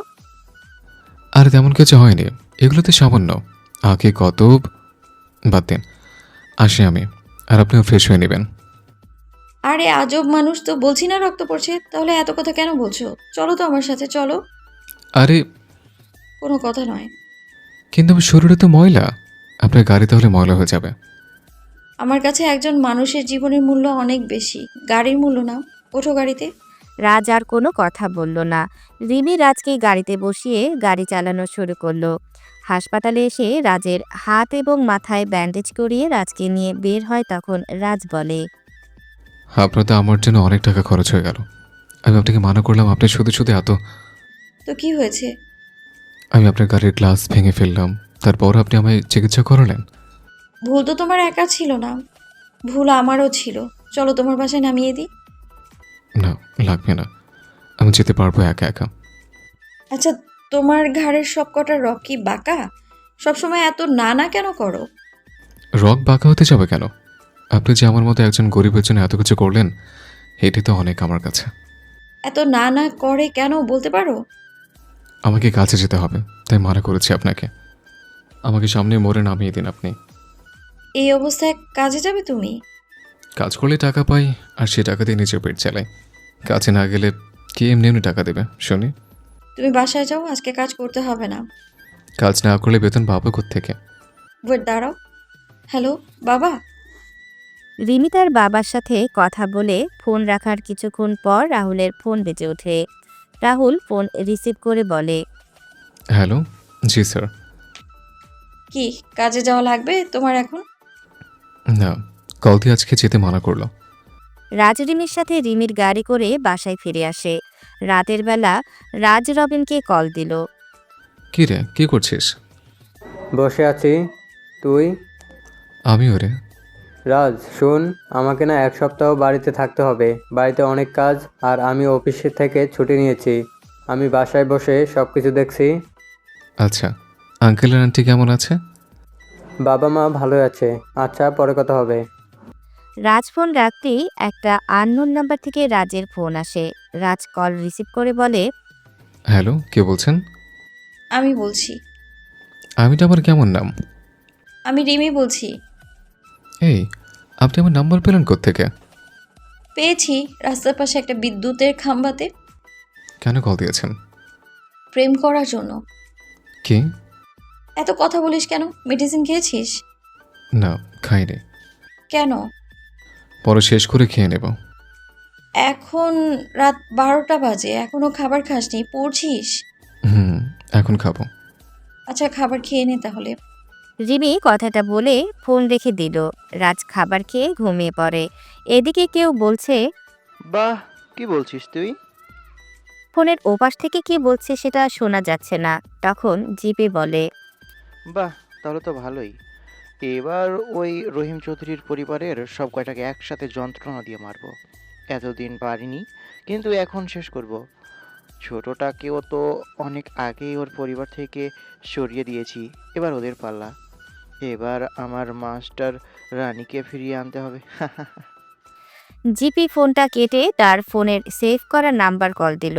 কল রিসিভ হতেই জিপি বলে, রানীমা, এবার তোকে যে ফিরতে হবে, খেলা শুরু করতে হবে তোকে। রহিমের বড় মেয়ে ফিরে এসেছে, এবার বড় মেয়ের সাথে সব কয়টাকে কষ্ট দিয়ে মারতে হবে। ফোনের ওপাশ থেকে কি বলছে কিছু শোনা যাচ্ছে না। তখন জিপি বলছে, চিন্তা নেই, 2 মাস পরেই খেলা শুরু হবে। এবার তাহলে তুই তোর খেলা শুরু করে দে, আরিফের সাথে ওইখানেই বসে। জিপি ফোন রেখে হাসতে হাসতে ঘুমিয়ে পড়ে। পরের দিন সকালে রাজ রেডি হয়ে কলেজের দিকে হাঁটা দিল। কিছু দূর আসতেই দেখতে পায় রিমি গাড়ির সাথে হেলান দিয়ে দাঁড়িয়ে আছে। রাজ হেঁটে রিমির পাশ দিয়ে চলে যাচ্ছিল। তখনই রিমি রাজের সামনে গিয়ে বলে, গাড়িতে ওঠো। কেন? আমি হেঁটে যেতে পারবো। বললাম না গাড়িতে উঠতে। তাহলে এত কথা বলিস কেন তুই? আচ্ছা, আপনি এমন করছেন কেন বলুন তো? আমি আর কত দয়া করবেন বলুন? আমার মন বলেছে তাই করছি, উঠ বলছি। আচ্ছা, আমি গরিব বলি কি আপনি আমায় দয়া করছেন? কি বলি তুই? আরে ছাড়ুন, কি করছেন কি? তাহলে গাড়িতে গিয়ে বস এক্ষুনি। রাজার কোনো কথা না বলে গাড়িতে গিয়ে বসে। রিমি গাড়ি চালানো শুরু করে। কলেজের ভেতরে এসে গাড়ি থামতে রাজ গাড়ি থেকে নেমে তার বন্ধুদের সাথে গিয়ে কথা বলা শুরু করে। রিমি গাড়ি থেকে নেমে তার বান্ধবীদের কাছে চলে যায়। তখন জয়ী বলে, কিরে, আজকে রাজকে নিয়ে আসছিস যে? নিয়ে এলাম। কাহিনী কি বলতো? কাহিনী কিছুই না, নিয়ে রাস্তায় পেলাম তাই সাথে করে নিয়ে এলাম। ও আচ্ছা। কিছু সময় পর সবাই ক্লাসে চলে যায়। ক্লাস শেষ করে রাজ তার বন্ধুদের সাথে কথা বলছিল। তখনই রাজ একটা মেয়ের চিৎকার শুনতে পায়। রাজসহ সবাই তাকিয়ে দেখতে পায় কয়েকজন ছেলে মিলে একটা মেয়েকে জোর করে টেনে নিয়ে যাচ্ছে। রাজ এটা দেখে কিছু সময় চুপ থেকে দাঁড়িয়ে ওইদিকে হাঁটা দিল। রাজের বন্ধুরা রাজকে নিষেধ করছিল, কিন্তু রাজ শোনেনি। রাজের পেছন পেছন রিমি, জয়ী ও তার বন্ধুরা আসে। রাজ ছেলেগুলোর সামনে গিয়ে বলে, কি সমস্যা ভাই? তোর মেয়েটাকে এভাবে নিয়ে যাচ্ছে কেন? সেটা তোকে কি বল? অবশ্যই একটা মেয়েকে জোর করে নিয়ে যাচ্ছেন আর মেয়েটা চিৎকার করছে। ও আমার গার্লফ্রেন্ড হয়। আপু, উনি কি তোমার বিএফ হয়? না ভাইয়া, আমি এনাকে চিনি না। উনি আমার ক্লাস থেকে জোর করে কোনো কথা না বলে নিয়ে যাচ্ছে। ভাইজান, ছেড়ে দিন এই আপুকে। তুই জানিস আমি কে? তুই জানিস আমার পরিচয় কি? পরিচয় নিয়ে তুই পানি খা। আপু, তুমি যাও। আমি হলাম বাংলাদেশের বিজনেসম্যান জাহিদ পারভেজ এর একমাত্র ছেলে শাহিদ। এর মেয়েকে তো আমি নিয়ে যাব। সাইদের কথা শুনে রাহুলের চেহারার একটা হিংস্র রোগ ফুটে ওঠে। রাজের কপালের রগগুলো ফুলে উঠতে লাগলো। সেটা খেয়াল কেউ না করলেও রিমি খেয়াল করে। তখন রাজ বলে, এ ভাই, এত ঝামেলা করছেন কেন বলুন তো? ঝামেলা তো এখনো করিনি। তুই চলে যা এখান থেকে, তাহলে কোনো ঝামেলা হবে না। সাইদ যখন নিতুর হাত ধরতে যাবে তখন নিতু রাজের পেছনে এসে রাজের বাম হাত চেপে ধরে বলে, ভাইয়া, আমায় বাঁচান আপনি। এই অমানুষটা আমায় মেরে ফেলবে। এই ছেলে কি করবে জানিস আমার পাওয়ার কি? তোকে তো আমি বিয়ে করব। যদি না পাই তাহলে তোকে আমার এক রাতের জন্য হলেও চাই। চল তুই আমার। সাইদ যখন নিতুর হাত ধরতে যাবে তখন রাজ সাইদের ডান হাত মোচড় দিয়ে চেপে ধরে বলে, আপুটা যখন চাইছে না তোর সাথে যেতে, তাহলে জোর করছিস কেন? তোদের মতো ছেলেদের কারণে মেয়েরা বাইরে চলাচল করতে পারে না। মন তো চাচ্ছে তোর চোখের মনেগুলো বের করে নি। এত সুন্দর মেয়ের সাথে এত সুন্দর। না, তোকে তোর ভাষা বোঝাতে হবে দেখছে। রাজ কথাটা বলে সাইদ ও তার সাথে সবাইকে মারতে লাগলো। সাইদকে মেরে মাটিতে ফেলে রেখে রাজনীতুকে নিয়ে সেখান থেকে চলে যায়। রাজনীতুকে জিজ্ঞেস করে, আপু, তুমি ছেলেটাকে চেনো? হুম, আমার বাবার বন্ধু ছেলে। ওই ছেলে একটা খারাপ ছেলে। আপু, তুমি এখন বাসায় যেতে পারো। ধন্যবাদ ভাইয়া। নিতু চলে গেলে রাজও পেছন ঘুরে যেই সামনে হাঁটতে যাবে তখন রিমি বলে, ওয়েট নায়ক সাহেব, নায়ক মানে? কালকে একটা বাচ্চার প্রাণ বাঁচালে আর আজকে একটা মেয়েকে বাঁচালে, তাই বললাম। কালকে যেটা করেছি সেটা আমার দায়িত্ব ছিল, আজকেও যা করেছি সেটাও আমার দায়িত্ব ছিল। বুঝলাম। আমি কি যেতে পারি এখন? আমি কি জড়িয়ে ধরেছি তোমায়? রাজ পাশ কাটিয়ে সামনের দিকে হাঁটা দিল আর মনে মনে বলে, এর মেয়ের মাথায় সমস্যা আছে নিশ্চয়ই, নাহলে কিছু আবোল তাবোল কথা বলে। এর থেকে দূরে থাকতে হবে। এদের মতো বড় লোকদের বিশ্বাস করতে নেই। এইদিকে সাইদকে তার কয়েকজন সহযোগী হাসপাতালে নিয়ে যায়। কিছু সময় পর জিপি চলে আসে হাসপাতালে আর জিজ্ঞেস করে সাইদের এমন অবস্থা কে করলো। যখন সবাই কলেজের সবকিছু খুলে বলে হঠাৎ করে জিপি এর ফোনে বেজে ওঠে। জিপি কল রিসিভ করে বলে, হ্যাঁ রানিমা বল। সাইদকে কল দিচ্ছি কিন্তু কল রিসিভ করছে না কেন? আর কাজের আপডেট কি? রানিমা, তোকে যে এখনো এই দেশে আসতে হবে রে। শাহিদ আজকে গিয়েছিল নিতুর কলেজে, কিন্তু একটা ছেলে শাহিদকে খুব বাজেভাবে মেরেছে আর ডাক্তার বলেছে শাহিদ কোমায় চলে গেছে। কি? কার এত সাহস যে আমার ভাইয়ের গায়ে হাত দেয়? ছেলেটার সম্পর্কে কেউ কিছু জানে না। আর শোন, 1 মাস পর মাইনিং ও পাথরের সবচেয়ে বড় টেন্ডার পাস হবে। আমাদের যা করার তা এখন থেকেই শুরু করতে হবে। এখন থেকে চৌধুরী কোম্পানির ধ্বংস শুরু করতে হবে এবং ওদের থেকে সবচেয়ে বড় অ্যামাউন্ট আমাদের কাউন্ট করতে হবে। আমি আসছি বাবা, কালকে সকালেই আসছি। 20 বছর ধরে এই টেন্ডারের জন্য এত কিছু করা, এটা আমাদের পেতে হবে। শোন মা, হ্যাঁ বাবা বলো। আমি শুনেছি একটা নতুন কোম্পানিও নাকি টেন্ডারে জমা দিবে। এখন বাজেট কত হতে হবে? আমি যেমন বলি তেমন করো, এতে করে আমাদের বেশি টাকা খরচ করতে হবে না। তার জন্য তুমি একজন ইনভেস্টরের প্রয়োজন, যা তোমাকে এই মাসের ভেতরে কিছু বের করতে হবে। আর একটা কথা বাবা, পারবে তো তুমি? হ্যাঁ হয়ে যাবে, তুই কালকে এসে তুই সুসংবাদ পেয়ে যাবি। জিপি ফোনটা রেখে হাসপাতালের ওয়েটিং রুমে বসে আছে। এইদিকে রানিমা তার লোকদের ফোন দিয়ে বলে, কাজে নেমে পড়ো সবাই। আমি কালকেই যেন একটা সুসংবাদ পেয়ে যাই। আমি দেশে আসছি আর ওদের টেন্ডারদের সকল ইনফরমেশন আমার চাই। ওরা কত টাকা কাউন্ট করবে সেটা আমাকে জানতে হবে। শোন, তোদের কাছে কেউ কোনো ঝামেলা সৃষ্টি করলে তাকে মেরে শুইয়ে দিবি। এইদিকে আরিফ বাসায় এসে ফ্রেশ হয়ে নিচে গিয়ে তার বাবার সাথে খাবার টেবিলে বসে তার বাবাকে বলে, বাবা, আর 1 মাস পর টেন্ডার পাস হবে, কিন্তু আমাদের টেন্ডার জমা হয়নি এখনো। কত টাকা বাজেট হবে? 6,500 কোটি টাকা। তবে খুব সাবধানে জমা করবি। জাহিদ কিন্তু আমাদের প্রতিদ্বন্দ্বী। জাহিদ যেন কিছুই জানতে না পারে। এই মাইনিং ও পাথরের কোয়ারি থেকে আমাদের 90% টাকা আসে। ব্যবসার জগতে আমাদের শত্রুর কোনো অভাব নেই। আচ্ছা বাবা। বাবা, আর 1 মাস পর রাহুলের জন্মদিন, তাই ভাবছিলাম। হ্যাঁ বৌমা, করো যা করেছি ছেলেটার সাথে আমরা। এতে করে যদি নিজের পাপের শাস্তিটাকে যদি কিছু কমে। জানি আমার শাস্তি হয়তো কমবে না কখনো। কথাগুলো বলে রাহুলের বাবা চোখের জল মুছে খাবার টেবিল ছেড়ে উঠে পড়েন আর আরিফ তার খাবার খেয়ে চলে যায়। নিপুণ তার শাশুড়ির রুমে গিয়ে বলে, মা চলুন খাবার খেয়ে নিন। আমার খিদা নেই বৌমা, তুমি খেয়ে নাও। মা নিজেকে আর কত এভাবে কষ্ট দিবেন? যতদিন আমার মৃত্যু না হয় ততদিন নিজেকে কষ্ট দিব এভাবে। আমি আমার ভুলের জন্য নিজের ছেলেকে হারিয়েছি, তাই নিজেকে শাস্তি দিচ্ছি। এতদিন হয়ে গেল আমার মেয়েটাও আমার সাথে কথা বলে না। আমি দেখা করতে গেলে আমার সাথে দেখা করে না। সবই আমার পাপের শাস্তি। মা চলুন খেয়ে নিবেন অল্প করে।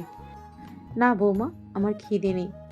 নিপুণ রুম থেকে বের হয়ে সোফায় বসে কল দিল নিপার নাম্বারে। কিছু সময় পর নিপা কল রিসিভ করে বলে, হ্যাঁ নিপু, বলো। আপু কেমন আছেন? আছি ভালোই। তুমি কেমন আছো? আছি ভালো আপু। সৌরভ কেমন আছে? ভালো আছে আপু। আপু একটা কথা বলার ছিল। হ্যাঁ বলো। আপু আপনি যদি বাড়িতে আসতেন একবার। মা বাবা খাবার খাওয়ার ছেড়ে দিয়েছে। বলতে গেলে মা বাবার শরীরের অবস্থাও ভালো না। আরিফ এখানেই সব কিছু দেখাশোনা করছে। নিপুণ, সব কিছু জানার পরও তুমি কি করে বলতে পারছো আমায়? আপু কি বলবো বলুন, মা বাবার কষ্ট সহ্য হচ্ছে না। রাহুলকে যে আমি নিজের ছোট ভাই মনে করতাম, কিন্তু দেখি। আপু আর 1 মাস পর রাহুলের জন্মদিন, আপনি আসবেন তো? ভালো থাকো। নিপুণ কল রেখে অল্প কিছু খাবার খেয়ে ঘুমিয়ে পড়ে। পরের দিন সকালে রাজ ঘুম থেকে উঠে নাস্তা করে পড়তে বসে। পড়া শেষ করে রেডি হয়ে কলেজের উদ্দেশ্যে বের হয় বাসা থেকে। রাজ বাসা থেকে কিছু দূর আসার পর হুট করে একটা গাড়ি এসে রাজকে ধাক্কা দিল আর রাজ গাছের গুড়ির সাথে বাড়ি খেয়ে ছিটকে গিয়ে রাস্তার পাশে পড়ে। গাড়ি থেকে কয়েকজন লোক নেমে এসে রাজের পাশে দাঁড়ায়। লোকগুলো রাজের রক্তাক্ত ছবি তুলে নিয়ে কিছু সময় পর লোকগুলো চলে যায়। রাজকে রিমি কল দিয়ে যাচ্ছে, কিন্তু ফোন রিসিভ হচ্ছে না। একদিন পর রাজের জ্ঞান ফিরছে।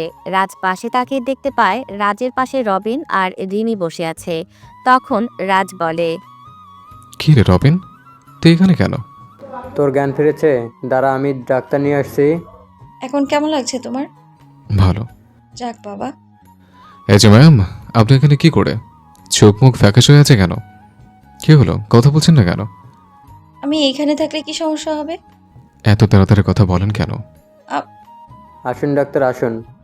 ডাক্তার এসে রাহুলকে দেখে পরীক্ষা করে চলে যায়। তখন রবিন বলে, এখন বলতো কি করে হলো এমনটা? আরে আমি কলেজে আসছিলাম, তখন হঠাৎ করে একটা গাড়ি এসে আমায় ধাক্কা মারে, আর আমি কিচেনে একটার সাথে ধাক্কা খেলাম। তারপর বলতে পারি না কিছুই। দেখে শুনে চলাফেরা করবি না। আমাকে দেখে তোর বাচ্চা মনে হয় কি রবিন? বাচ্চা না হলে এমন হতো নাকি? এই রবিন, এই বদমাশের মেয়ে এখানে কেন? কি বলি তুই? আমি বদমেজাজি? হ্যাঁ বলেছে, কি করবে? তোরে আমি কাঁচা কাঁচা খেয়ে ফেলবো কিন্তু। তোকে বদমেজাজে মেয়ে বলে ভুল হয়েছে আমার। তুই তো আস্ত একটা রাক্ষসী মেয়ে। শালা আজকে তোরে। আয় দিকে, তোকে তো আমি। এই তুই চুপ, একদম চুপ। কি শুরু করেছিস তোরা বাচ্চাদের মতো? রাজ, রিমি না থাকলে কি হতো তোর? মানে উনি না থাকলে কি হতো? রবিন বাদ দে না। রিমি তোকে হাসপাতালে নিয়ে এসেছে খুব বাজে অবস্থায়। তারপর ভার্সিটি থেকে আমার নাম্বার নিয়ে আমাকে কল দিয়ে আসতে বলল। তার মানে ওই রাক্ষসী মেয়েকে আমাকে। রবিন তোকে বলেছিলাম ওরে না বলতে। দেখছিস না কেমন করে আমার দোষী মনে করছে। ওর জন্যই কথায় বলে মানুষের ভালো করতে নেই। রাক্ষসী মেয়ে মানুষটা ভালো করেছে, এটা লোকে শুনলে হাসবে। রবিন আমি গেলাম। রিমি কথাগুলো বলে কেবিন থেকে বের হয়ে যায়। তখন রবিন রাজের পাশে বসে বলে, মেয়েটা তোর জন্য এত কিছু করলো আর তুই মেয়েটাকে কথা শুনিয়ে দিলি। ওর রাগান্বিত চেহারা দেখতে আমার ভালো লাগে, তাই ওকে রাগালাম। চিন্তা করিস না, কালকে সকালে চলে আসবে। জানিস তোর এমন রক্তাক্ত অবস্থা দেখে রিমি কান্না করছিল। তুই জানলি কেমনে? রিমি আমায় কল দিয়ে কান্না করে বলছিল তোর অ্যাক্সিডেন্টের কথা। আমি ও তোর এমন খবর শুনে কাজ ফেলে এখানে চলে আসি। তাহলে কি বেশি বেশি করে ফেললাম? করেছিস। আচ্ছা বল তো কে এমন কাজ করলো? জানি না, তবে তবে কি? আমার চোখ বন্ধ হওয়ার আগে আমি কয়েকজন লোককে দেখি, তবে তাদের চেহারা ক্লিয়ার না, ঝাপসা দেখেছিলাম। আজ তাহলে কি? হতেও পারে। ওদিকের কি খবর বলতো? খবর ভালো না রে, কেউ ভালো নেই, তবে একটু খুশির খবর আছে তোর জন্য। কি? মামা বাসায় এসেছিলে এবং তার সাথে তার বড় ভাগ্নে এসেছিল। কি, তুই সত্যি বলছিস তো? হ্যাঁ রে। রাজ আর রবিন যখন কথা বলছিল তখন রবিনের ফোন বেজে ওঠে। রবিন ফোন নিয়ে বাইরে চলে যায়। রবিন কল রিসিভ করে বলে, হ্যাঁ ভালো। ওপাশ থেকে কি বলছে কিছু শোনা যাচ্ছে না। রবিন হঠাৎ করে চিৎকার দিয়ে বলে, কি বলছে কি? আমি তো কালকে আসার সময় ও সবাইকে বাসায় দেখলাম। তাহলে বাসার বাইরে মানে? এক রাতের ভিতরে কি এমন হলো সবাই যে বাসা থেকে বের হয়ে গেল? রবিন ফোনের ওপর পাশ থেকে সব শুনে ফোন কেটে দিয়ে রুমের ভিতরে প্রবেশ করে আর পায়চারি করতে লাগলো। রাজ রবিনকে রাগান্বিত দেখে বলে, কি হয়েছে? তুই এমন রেগে আছিস কেন? কিছু না। রবিন, কি হয়েছে আমায় বল। তোর রেগে যাওয়া মানে কিছু একটা হয়েছে। বাড়ি থেকে কল এসেছিল। আঙ্কেল আন্টি ঠিক আছে তো? মা বাবা ঠিক আছে, কিন্তু আমি তো কালকে সব কিছু দেখে এলাম। তাড়াতাড়ি করে গাড়ি নিয়ে আসতে বল, আমি এখনই বের হব। আর আমার লোকদের সামনে আসতে বল। রাজ তুই অসুস্থ এই অবস্থায়? রবিন, আমি ঠিক আছে, আমি তোকে যা বললাম সেটাই কর। রাজের কথা শুনে রবিন তার ফোন বের করে কল দিল একটা নাম্বারে। ওপাশ থেকে কল রিসিভ করে সালাম দেওয়ার পর রবিন সালামের উত্তর দিয়ে বলে, গাড়ি নিয়ে এই হাসপাতালে চলে আসো এবং হেলিকপ্টার রেডি রাখতে বলো। আর হ্যাঁ, সবাইকে বলবি সিলেটে আসতে। কিছু সময় পর রাজ আর রবিন বসে আছে। হেলিকপ্টারে রাজ চোখ বন্ধ করে বসে আছে আর রবিন কাউকে কল দিয়ে কথা বলছে। তখন রাজ রবিনকে বলে, রবিন, তোকে তোর 6 বছর আগের পুরাতন কাজ শুরু করতে হবে এবং তোর লোকদের কাজে লেগে পড়তে বল। আরে না, আমি এমন আর এইসব কাজ করা ছেড়ে দিয়েছি। এখন এইসব করলে নিজের এতদিনের ইমেজ খারাপ হয়ে যাবে। রবিন, তুই জানিস আমি কোনো কারণ ছাড়া তোকে কোনো কাজ করতে বলি না। আমার কথা বিশ্বাস না হলে তুই তোর পুরাতন অ্যাকাউন্টে গিয়ে লগ ইন কর, তাহলে বুঝতে পারবি। আসলে রবিন 6 বছর আগে একটা দলের হয়ে হ্যাকিংয়ের কাজ করত। রবিন রাজের কথা মতো তার পুরাতন অ্যাকাউন্টে লগ ইন করে। রবিন তার অ্যাকাউন্টে লগ ইন করার পর রাজের দিকে তাকিয়ে আছে অবাক চোখে। তখন রাজ বলে, কি রে, সত্যি বললাম তো? আমি এতদিন সন্দেহ করেছিলাম, কিন্তু 2 দিন আগে সেটা ক্লিয়ার হয়ে গেলাম। তুই জানলি কি করে ভাই? এবার বল তুই কী করবি? আমি কি তোকে বলে দেবো সব কিছু? বন্ধু, কিছু করতে হবে না, আমি করে নিচ্ছি। হেলিকপ্টার ল্যান্ড হওয়ার আগেই আপডেট পেয়ে যাবি। কোথায় যাচ্ছি আমরা? তুই কি জানিস কোনো খবর ওদের? জেনেছি। রাজ রবিন কিছু সময় পর হেলিকপ্টার থেকে নেমে একটা গাড়িতে ওঠে। রাজ আর রবিন একটা গাড়িতে এবং রাজদের পিছন 7-8টি গাড়ি আসছে। কিছু সময় পর রাজ আর রবিন একটা বাড়ির সামনে এসে গাড়ি থামে।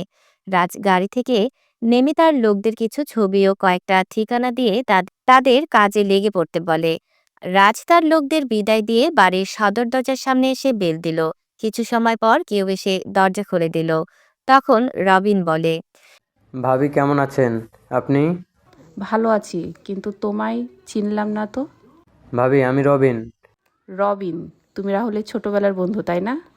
হ্যাঁ ভাবি। ভাবি সবাইকে একটু নিচে আসতে বলবেন, কেন? কিছু কথা বলার ছিল। নিপুণ সবাইকে নিয়ে নিচে আসলে রবিনকে দেখে রাহুলের মা বাবা আরিফ নিপা সবাই বেশ অবাক হয়। তখন রবিন বলে ওঠে, নিপা আপু কেমন আছো তুমি? ভালো আছি। আর তুই সেই ফাজিল রবিন না? হ্যাঁ আপু, রাহুলের সাথে খেলতে এসে কতবার তোমার কানমলা খেয়েছি। হুম, তবে এখন সব কিছু অতীত হয়ে গেছে রে ভাই। এসব হলো কি করে আপু? এটা তো আমার মা বাবার আর ভাইয়ের বলতে পারবে। আমি তো কিছুই জানি না। আমিও জানি না। যাক, তোকে অনেক দিন পরে দেখলাম। তোরা দুটাই আমাদের বাড়িতে কত মারামারি করতি, বাড়িটা পুরো গরম থাকতো। এখন সব কিছু অতীত। আপু, আমি যদি বলি কিছু অতীত হয়নি। আমার ভাইটা বেঁচে নেই, এখনও তো সব কিছুই অতীত। তোমাদের জন্য একটা গুড নিউজ আছে, সবার জন্য। কি গুড নিউজ? রাহুল, এই রাহুল, ভিতরে আয়। রবিনের কথা শুনে সবাই বসা থেকে দাঁড়িয়ে যায়। হঠাৎ করে সবাই সদর দরজার দিকে তাকায়। তখন সবাই দেখতে পায় একটা ছেলে টি শার্ট গায়ে, মাথায় ব্যান্ডেজ, ভিতরে প্রবেশ করে। তখন রবিন বলে, রবিন, কিছু বললাম না, কেউ? আর তুই রাহুল বললি মানে? আপু, এ হচ্ছে তোমাদের 7 বছর আগের হারিয়ে যাওয়া রাহুল। রবিনের কথা শুনে নিপা আপু এসে রাহুলের সামনে দাঁড়ায়। তারপর রাহুলের বাম হাতে কিছু একটা খোঁজ করতে থাকে। তখনই নিপা রাহুলকে জড়িয়ে ধরে কান্না করতে থাকে। রাহুলও নিপাকে জড়িয়ে ধরে কান্না করছে। রাহুল নিপাকে ছেড়ে দিয়ে নিপার চোখের জল মুছে দিয়ে তার ভাবির সামনে গিয়ে বলে, ভাবি, কেমন আছো? আমি কারো ভাবি না। কে আপনি? ভাবি, তুমি আমায় চিনতে পারছো না? আমি না তোমার ছোট ভাই। যদি আমার ছোট ভাই হতি তাহলে কখনো আমায় ছেড়ে যাওয়ার কথা ভাবতি না। হয়েছে, ডাক্তার আফাদের এই ঘোষা করা মানায় না। আচ্ছা, আমার ভুল হয়েছে। আমি কি এখন তোমার পায়ে ধরবো? ধর। শখ কত, পারবো না। দাও, আমার মাকে আমার কাছে দাও। রাহুল যখন নিপুণের পা জড়িয়ে ধরতে যাবে তখন নিপুণ রাহুলকে জড়িয়ে ধরে। রাহুলও তার ভাবিকে জড়িয়ে ধরে। রাহুল তার বাবা মায়ের সামনে গিয়ে বলে, মা, বাবা, কেমন আছো তোমরা? তোমরা কান্না করো না। তোমাদের চোখের জল যে আমার সহ্য হয় না। জানো না মা, বাবার চোখে জল এলে ছেলে মেয়েদের ক্ষতি হয়। তোমরা চাও আমাদের ক্ষতি হোক? বাবা, তুই আমায় ক্ষমা করে দে। আমি যে অন্ধ হয়ে হয়ে গিয়েছিলাম, যার জন্য তোর সাথে অমানুষের মতো আচরণ করেছি। মা, বললাম না আমার কিছু মনে নেই। আর তোমার এই কী হাল হয়েছে? খাওয়া দাওয়া করো না তুমি? বাবা, তোমারও দেখছি একই অবস্থা হয়েছে। তোর সাথে খারাপ ব্যবহার করেছি, তোকে বাসা থেকে বের করে দিছি, তার জন্য আমরা এখন ঘর ছাড়া হয়েছি। নিজের পাপের শাস্তি পাচ্ছি এখন আমরা।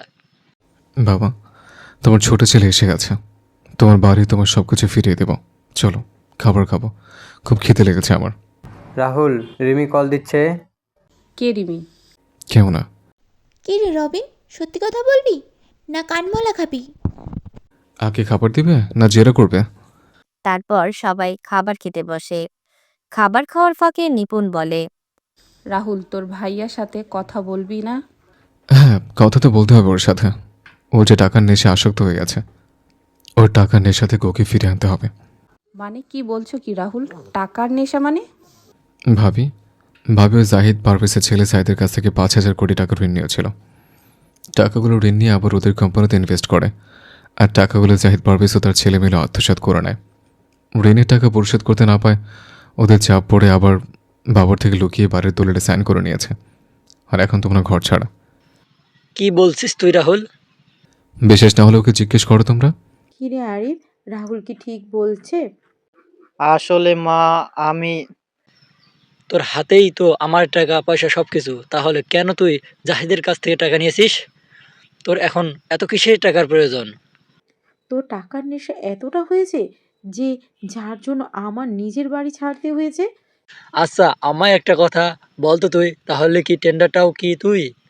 ছি আরিফ, ছি। আর কত নিচে নামবে তুমি? টাকার নেশার কারণে তুমি আমাদের পথে নামিয়ে দিলে, এখন আবার আমাদের সব আশা ভরসা শেষ করে দিতে বলছো? আমার এতদিনে কষ্টের তৈরি করা সব কিছু এভাবে শেষ হয়ে যাবে আমি ভাবতে পারিনি। যাকে বেশি বিশ্বাস করলাম সেই আমাদের রাস্তা নামিয়ে দিল। হায় রে কপাল আমার! সবই আমার পাপের শাস্তি, সবাই আমার কর্মের ফল। তোমার বড় ছেলে তো ভালো না, ও আর বিশ্বাস করো বাবা, আমি ভুল করে ফেলছি, মাফ করে দাও। আমি ওদের সাথে অংশীদারিত্বের ভিত্তিতে একটি বিজনেস শুরু করতে চেয়েছিলাম। আমি চেয়েছিলাম নিজে একটা বিজনেস শুরু করব, নিজে প্রতিষ্ঠিত হব। কিন্তু ওরা আমাকে এমনভাবে ফাঁসিয়েছে যা আমি এখন ভাবতে পারছি না। তুই এই প্রতিদান দিলি আরিফ আমাদের বিশ্বাসের? মান সম্মান কিছুই রাখলি না আমাদের। মাথা গোঁজার ঠাঁইটাও তুই রাখলি না। মাগো, আমি যে অনেক বড় ভুল করে ফেলছি। আমাকে আমাকে ক্ষমা করো তোমরা। বাবা, মা, আমি যতদিন না পর্যন্ত ওই বাড়ি থেকে ফিরিয়ে নিয়ে আসছি, ততদিন মা বাবা তোমরা সবাই এখন থেকে আমার বাড়িতে থাকবে। তোর বাড়ি মানে? কোথায় তোর বাড়ি? এই শহরে আমার বাড়ি আছে, কালকে তোমাদের নিয়ে যাব। আচ্ছা, আমরা তো তোর লাশ পেয়েছিলাম, তাহলে ওই লাশ কার ছিল? মানে আমার লাশ পাবে কোত্থেকে তোমরা? আমি তো আমাদের সামনে দাঁড়িয়ে আছে।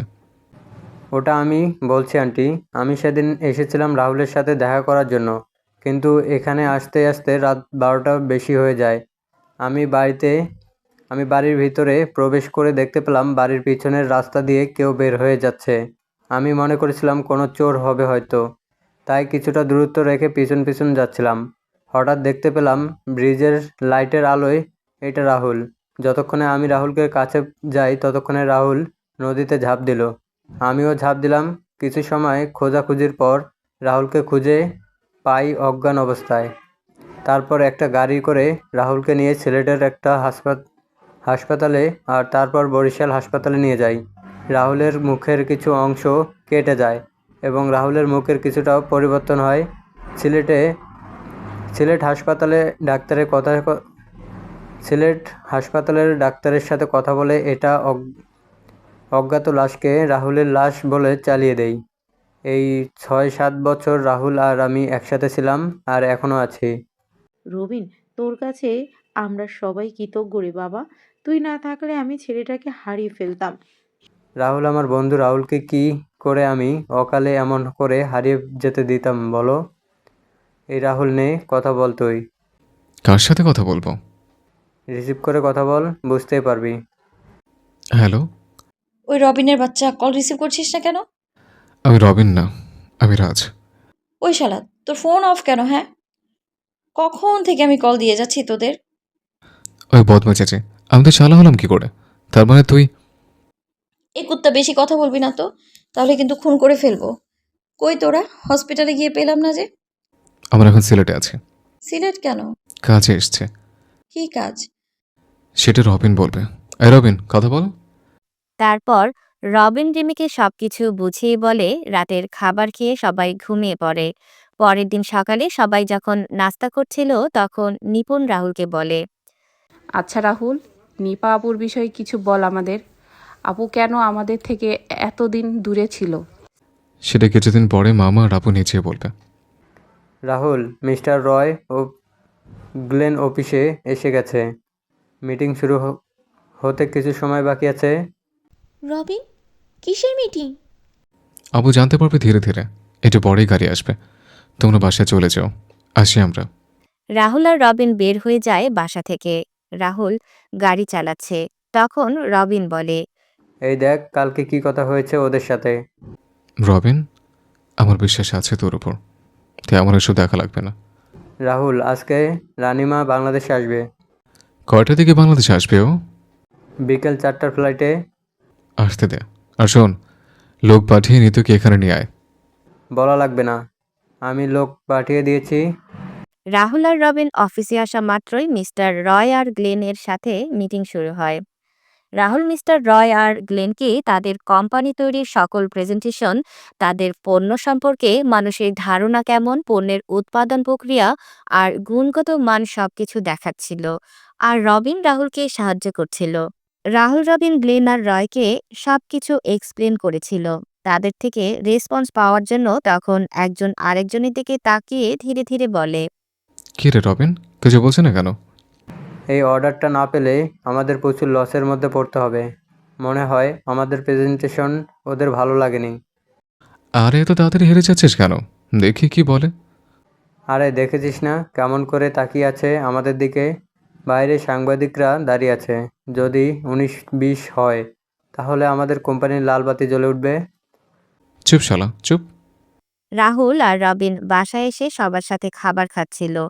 তখনই সবাই শুনতে পায় নিউজে বলেছে এই প্রথম বাংলাদেশের কোনো কোম্পানির সাথে রাশিয়ার মতো উন্নত দেশের টপ কোম্পানি লুকাইলো কাজ করতে চলেছে। 40 বছরের বাংলাদেশের ইতিহাসে এই অসম্ভব কাজটা সম্ভব করে দেখিয়েছে আর চৌধুরী কোম্পানি। এই অল্প সময়ে নিজেদের কাজের প্রমাণ দেখিয়েছে এই কোম্পানি। বাংলাদেশের সবচেয়ে সফল কোম্পানির তালিকায় প্রথম স্থান দখল করে নিল আর চৌধুরী কোম্পানি।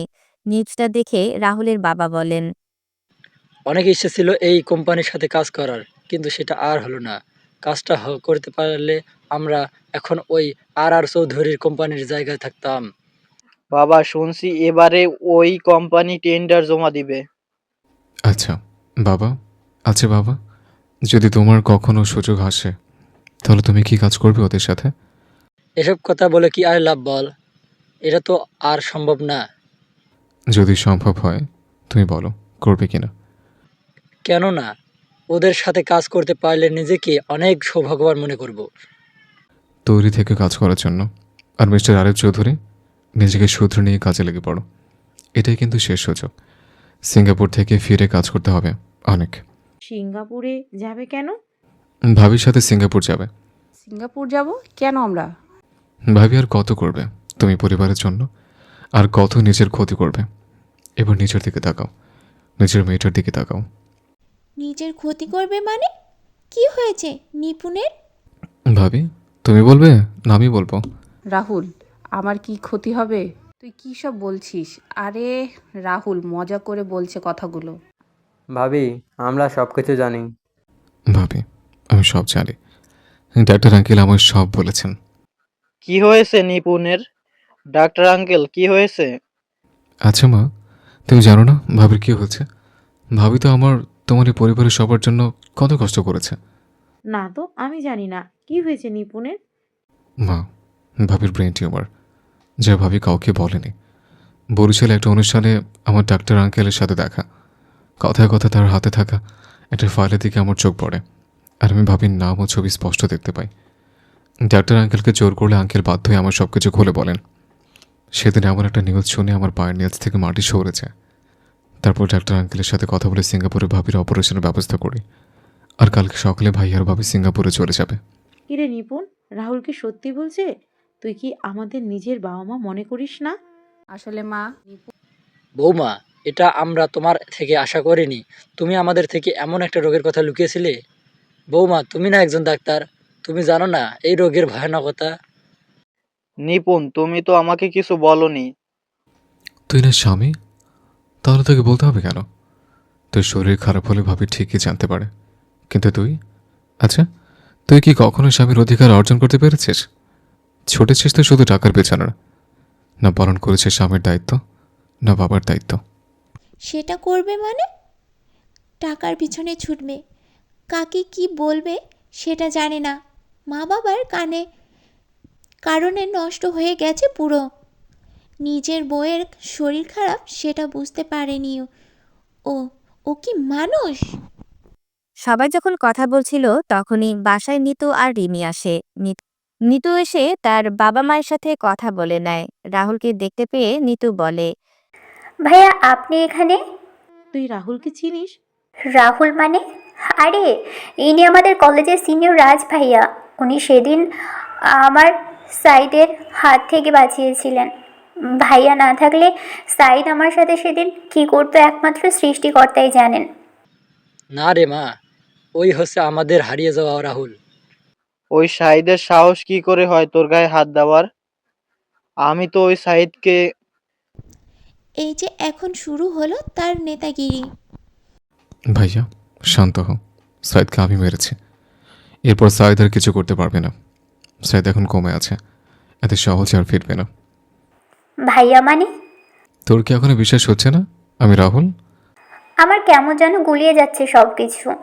আয় আমার পাশে, নাহলে কান টেনে হাতের মতো লম্বা করে দেব। ভাইয়া? নিতু রাহুলকে ভাইয়া বলে জড়িয়ে ধরে। রাহুল নিতুর সাথে কথা বলছিল, তখনই সবার নজর পড়ে রিমির দিকে। তখন নিপা আপু বলে, নিতু ওকে? রাহুল, আমি বলবো কি? আমি বলছি, আমি হলাম রিমি, আমার বাড়ি বরিশাল।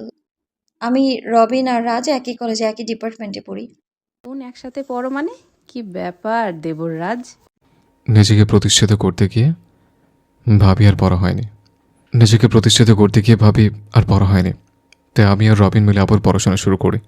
আর তখনই টিমের সাথে পরিচয়। নিপুণ, এবার তাহলে তোমার সঙ্গী আসতে চলেছে এই বাড়িতে। তোমাদের তাহলে পছন্দ হয়েছে? তাহলে কি রাহুল আমি ঘটকের দায়িত্ব পালন করতে পারি? অনেক হয়েছে, আমাকে কথা বলতে দাও ওর সাথে। এইদিকে আসো মা, তুমি আমার পাশে বসো। মা, কি বলছো তোমরা? তোমরা যা ভাবছো সেটা সত্যি না। তাহলে কি সত্যিটা আমি বলবো? রাত 12টা। রবিন, চলো তো, অনেক কাজ আছে এখন। আপু, বিয়ে কি? শাল্লা চলতো। রাহুল রবিনকে নিয়ে বাইরে এসে ইচ্ছে মতো মারতে লাগলো, আর রবিন বেচারা চিৎকার করছে। তখন হঠাৎ করে রাহুলের ফোন বেজে ওঠে। রাহুল ফোন রিসিভ করতে শুনতে পেল, কেমন আছো জানেমান? কে বলছেন? কেমন আছো জানেমান? এত তাড়াতাড়ি ভুলে গেলে আমায়? আমি তোমার এক্স গার্লফ্রেন্ড। আমার এক্স দিয়া। মনে আছে তো তোমায়? মনে থাকবে না? তোর আর তোর বাপের থেকে অনেক হিসাব তুলতে হবে যে। দেখা করবে আমার সাথে? তোমায় দেখতে আমার খুব ইচ্ছে করছে। কোথায় দেখা করবি? কালকে জল্লাপাড়ার পাকোয়েতে বিকেল 5টায়। আচ্ছা। কে কল দিয়েছিল? দিয়া। কোথায় যাবি? কালকে বিকেলে দেখা করতে যাব। আর শোন, রিমিকে আমাদের সাথে নিয়ে যাব কালকে। কেন? গেলেই দেখতে পাবি খাঁচা ভেঙে পাখি উড়ে গেছে রে। অন্য ডালে শুকনা পেয়ে আবার খাঁচায় ফিরে এলো। হাহারে হাহারে। তুই গান গাইছিস? কালকে তুই সেখানে একটা জিনিস দেখে গান গাইবি, দেখা নিস। রাহুল আর রবিন আর কিছু সময় কথা বলে বাসায় চলে আসে। সবাই একসাথে খাওয়া দাওয়া করে যে যার রুমে গিয়ে ঘুমিয়ে পড়ে। পরের দিন সকালে সবাই নাস্তা করে নিল। তারপর রাহুল, রবিন, আরিফ আর নিপুণকে নিয়ে রওনা দিল এয়ারপোর্টের উদ্দেশ্যে।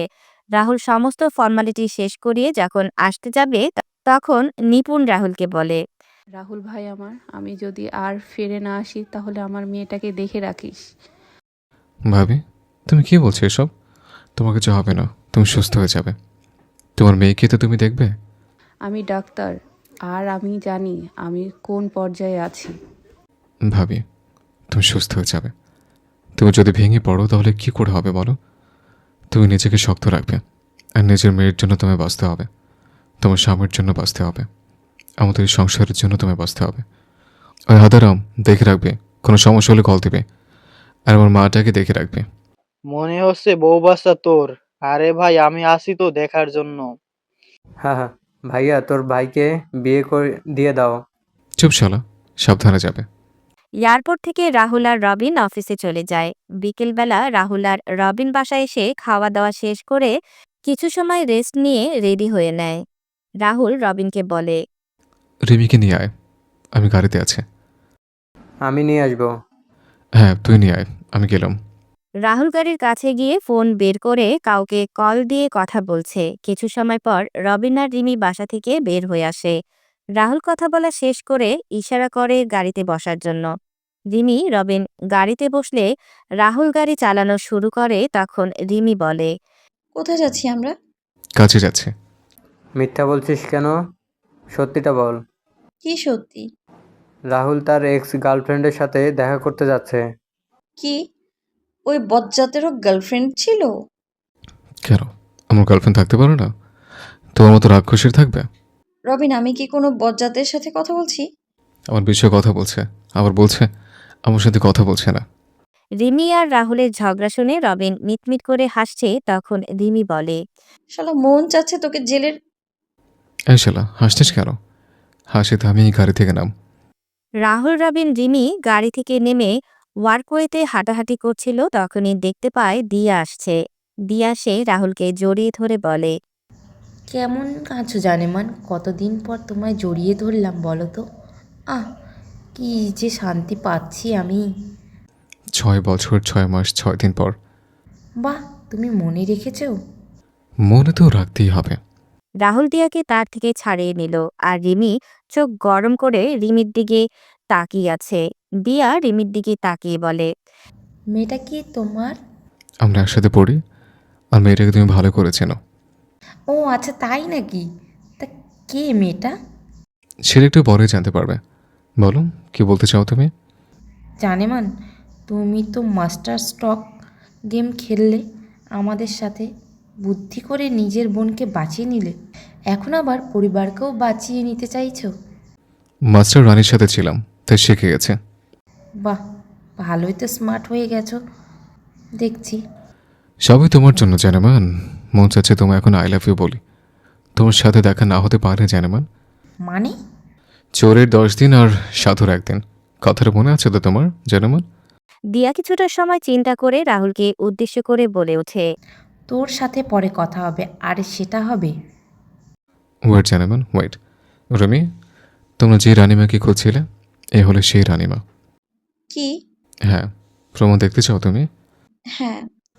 ওর হাতে 3 স্টার ট্যাটু আর ঘাড়ের পেছনে রানিমা লেখা আছে। রিমি গিয়ে দিয়ার হাত চেক করতেই রাহুলের কথা মতো সবকিছু দেখতে পায়, আর তখনই রিমি তার পেছন থেকে পিস্তল বের করে দিয়ার মাথায় তাক করে। তখনই পুলিশ ও আর্মির সদস্যরা ঘিরে ফেলে চারদিক। তখন রাহুল বলে, জানেমান, কেমন দিলাম? বলেছিলাম এই দেখায় আমাদের শেষ দেখা হবে। তুই জানলি কি করে আমি যে রানীমা?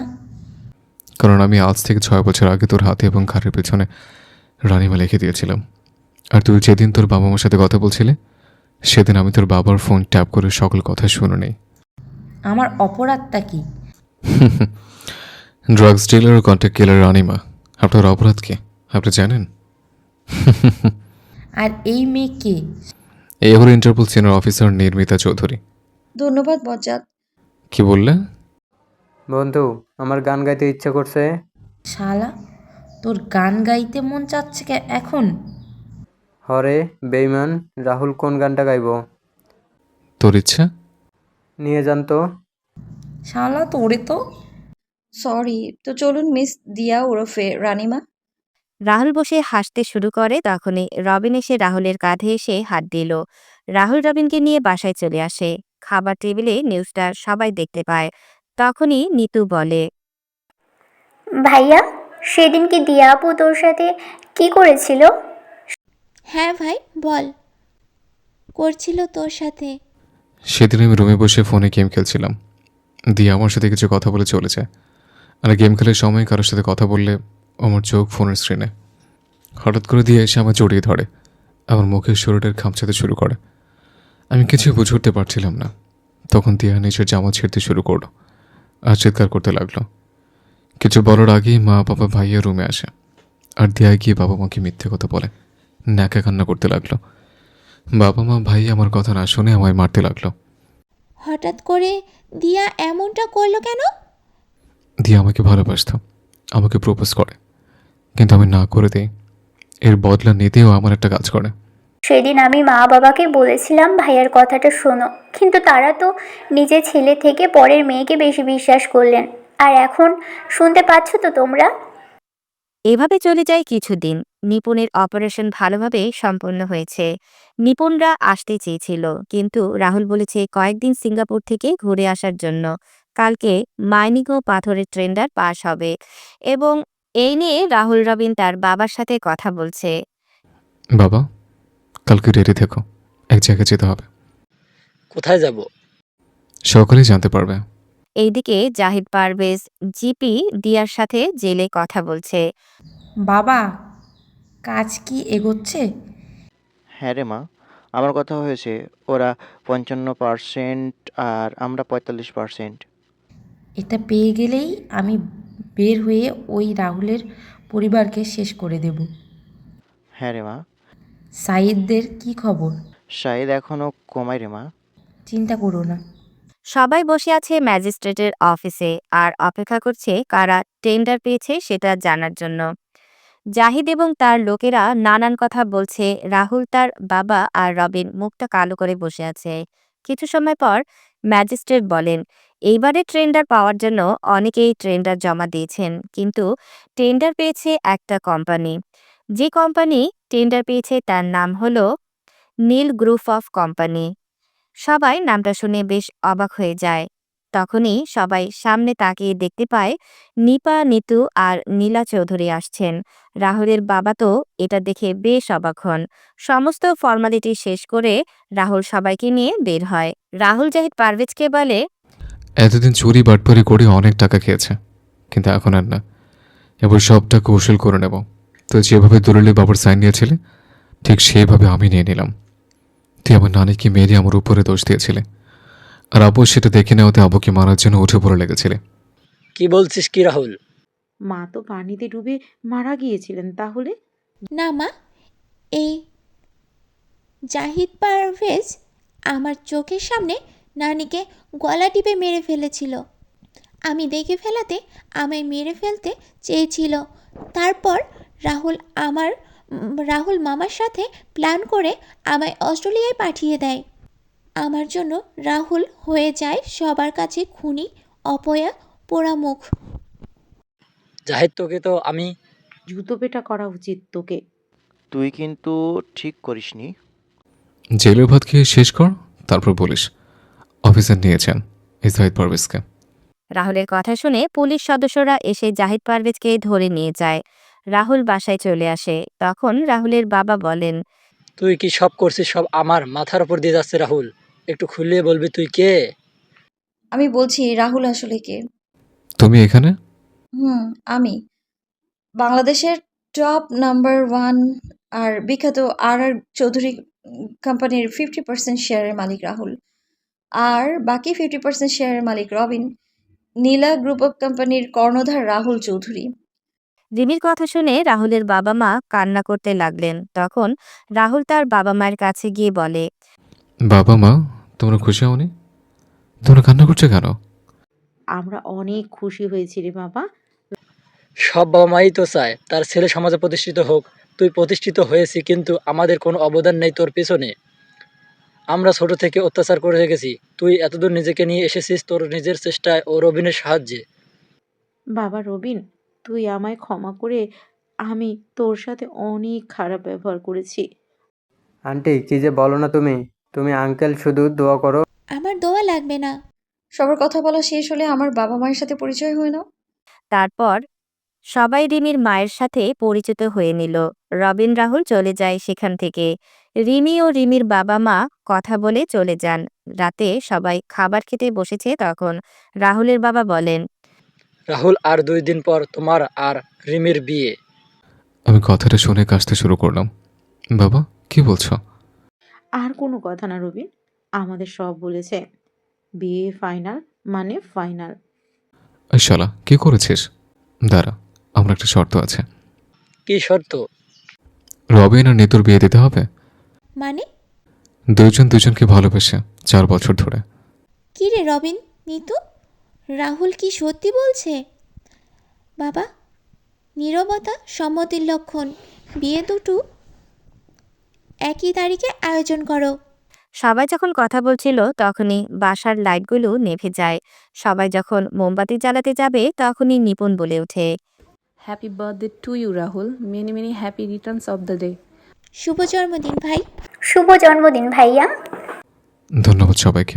ধন্যবাদ ভাবি, আমি ভুলেই গিয়েছিলাম আজকে আমার জন্মদিন। ভাই, তোর বিয়ের খবর শুনে এলাম। তারপর সবাই মিলে কেক কেটে রাহুলকে খাইয়ে দিল। রাহুল যখন রুমে আসে তখন রাহুলের ফোন বেজে ওঠে।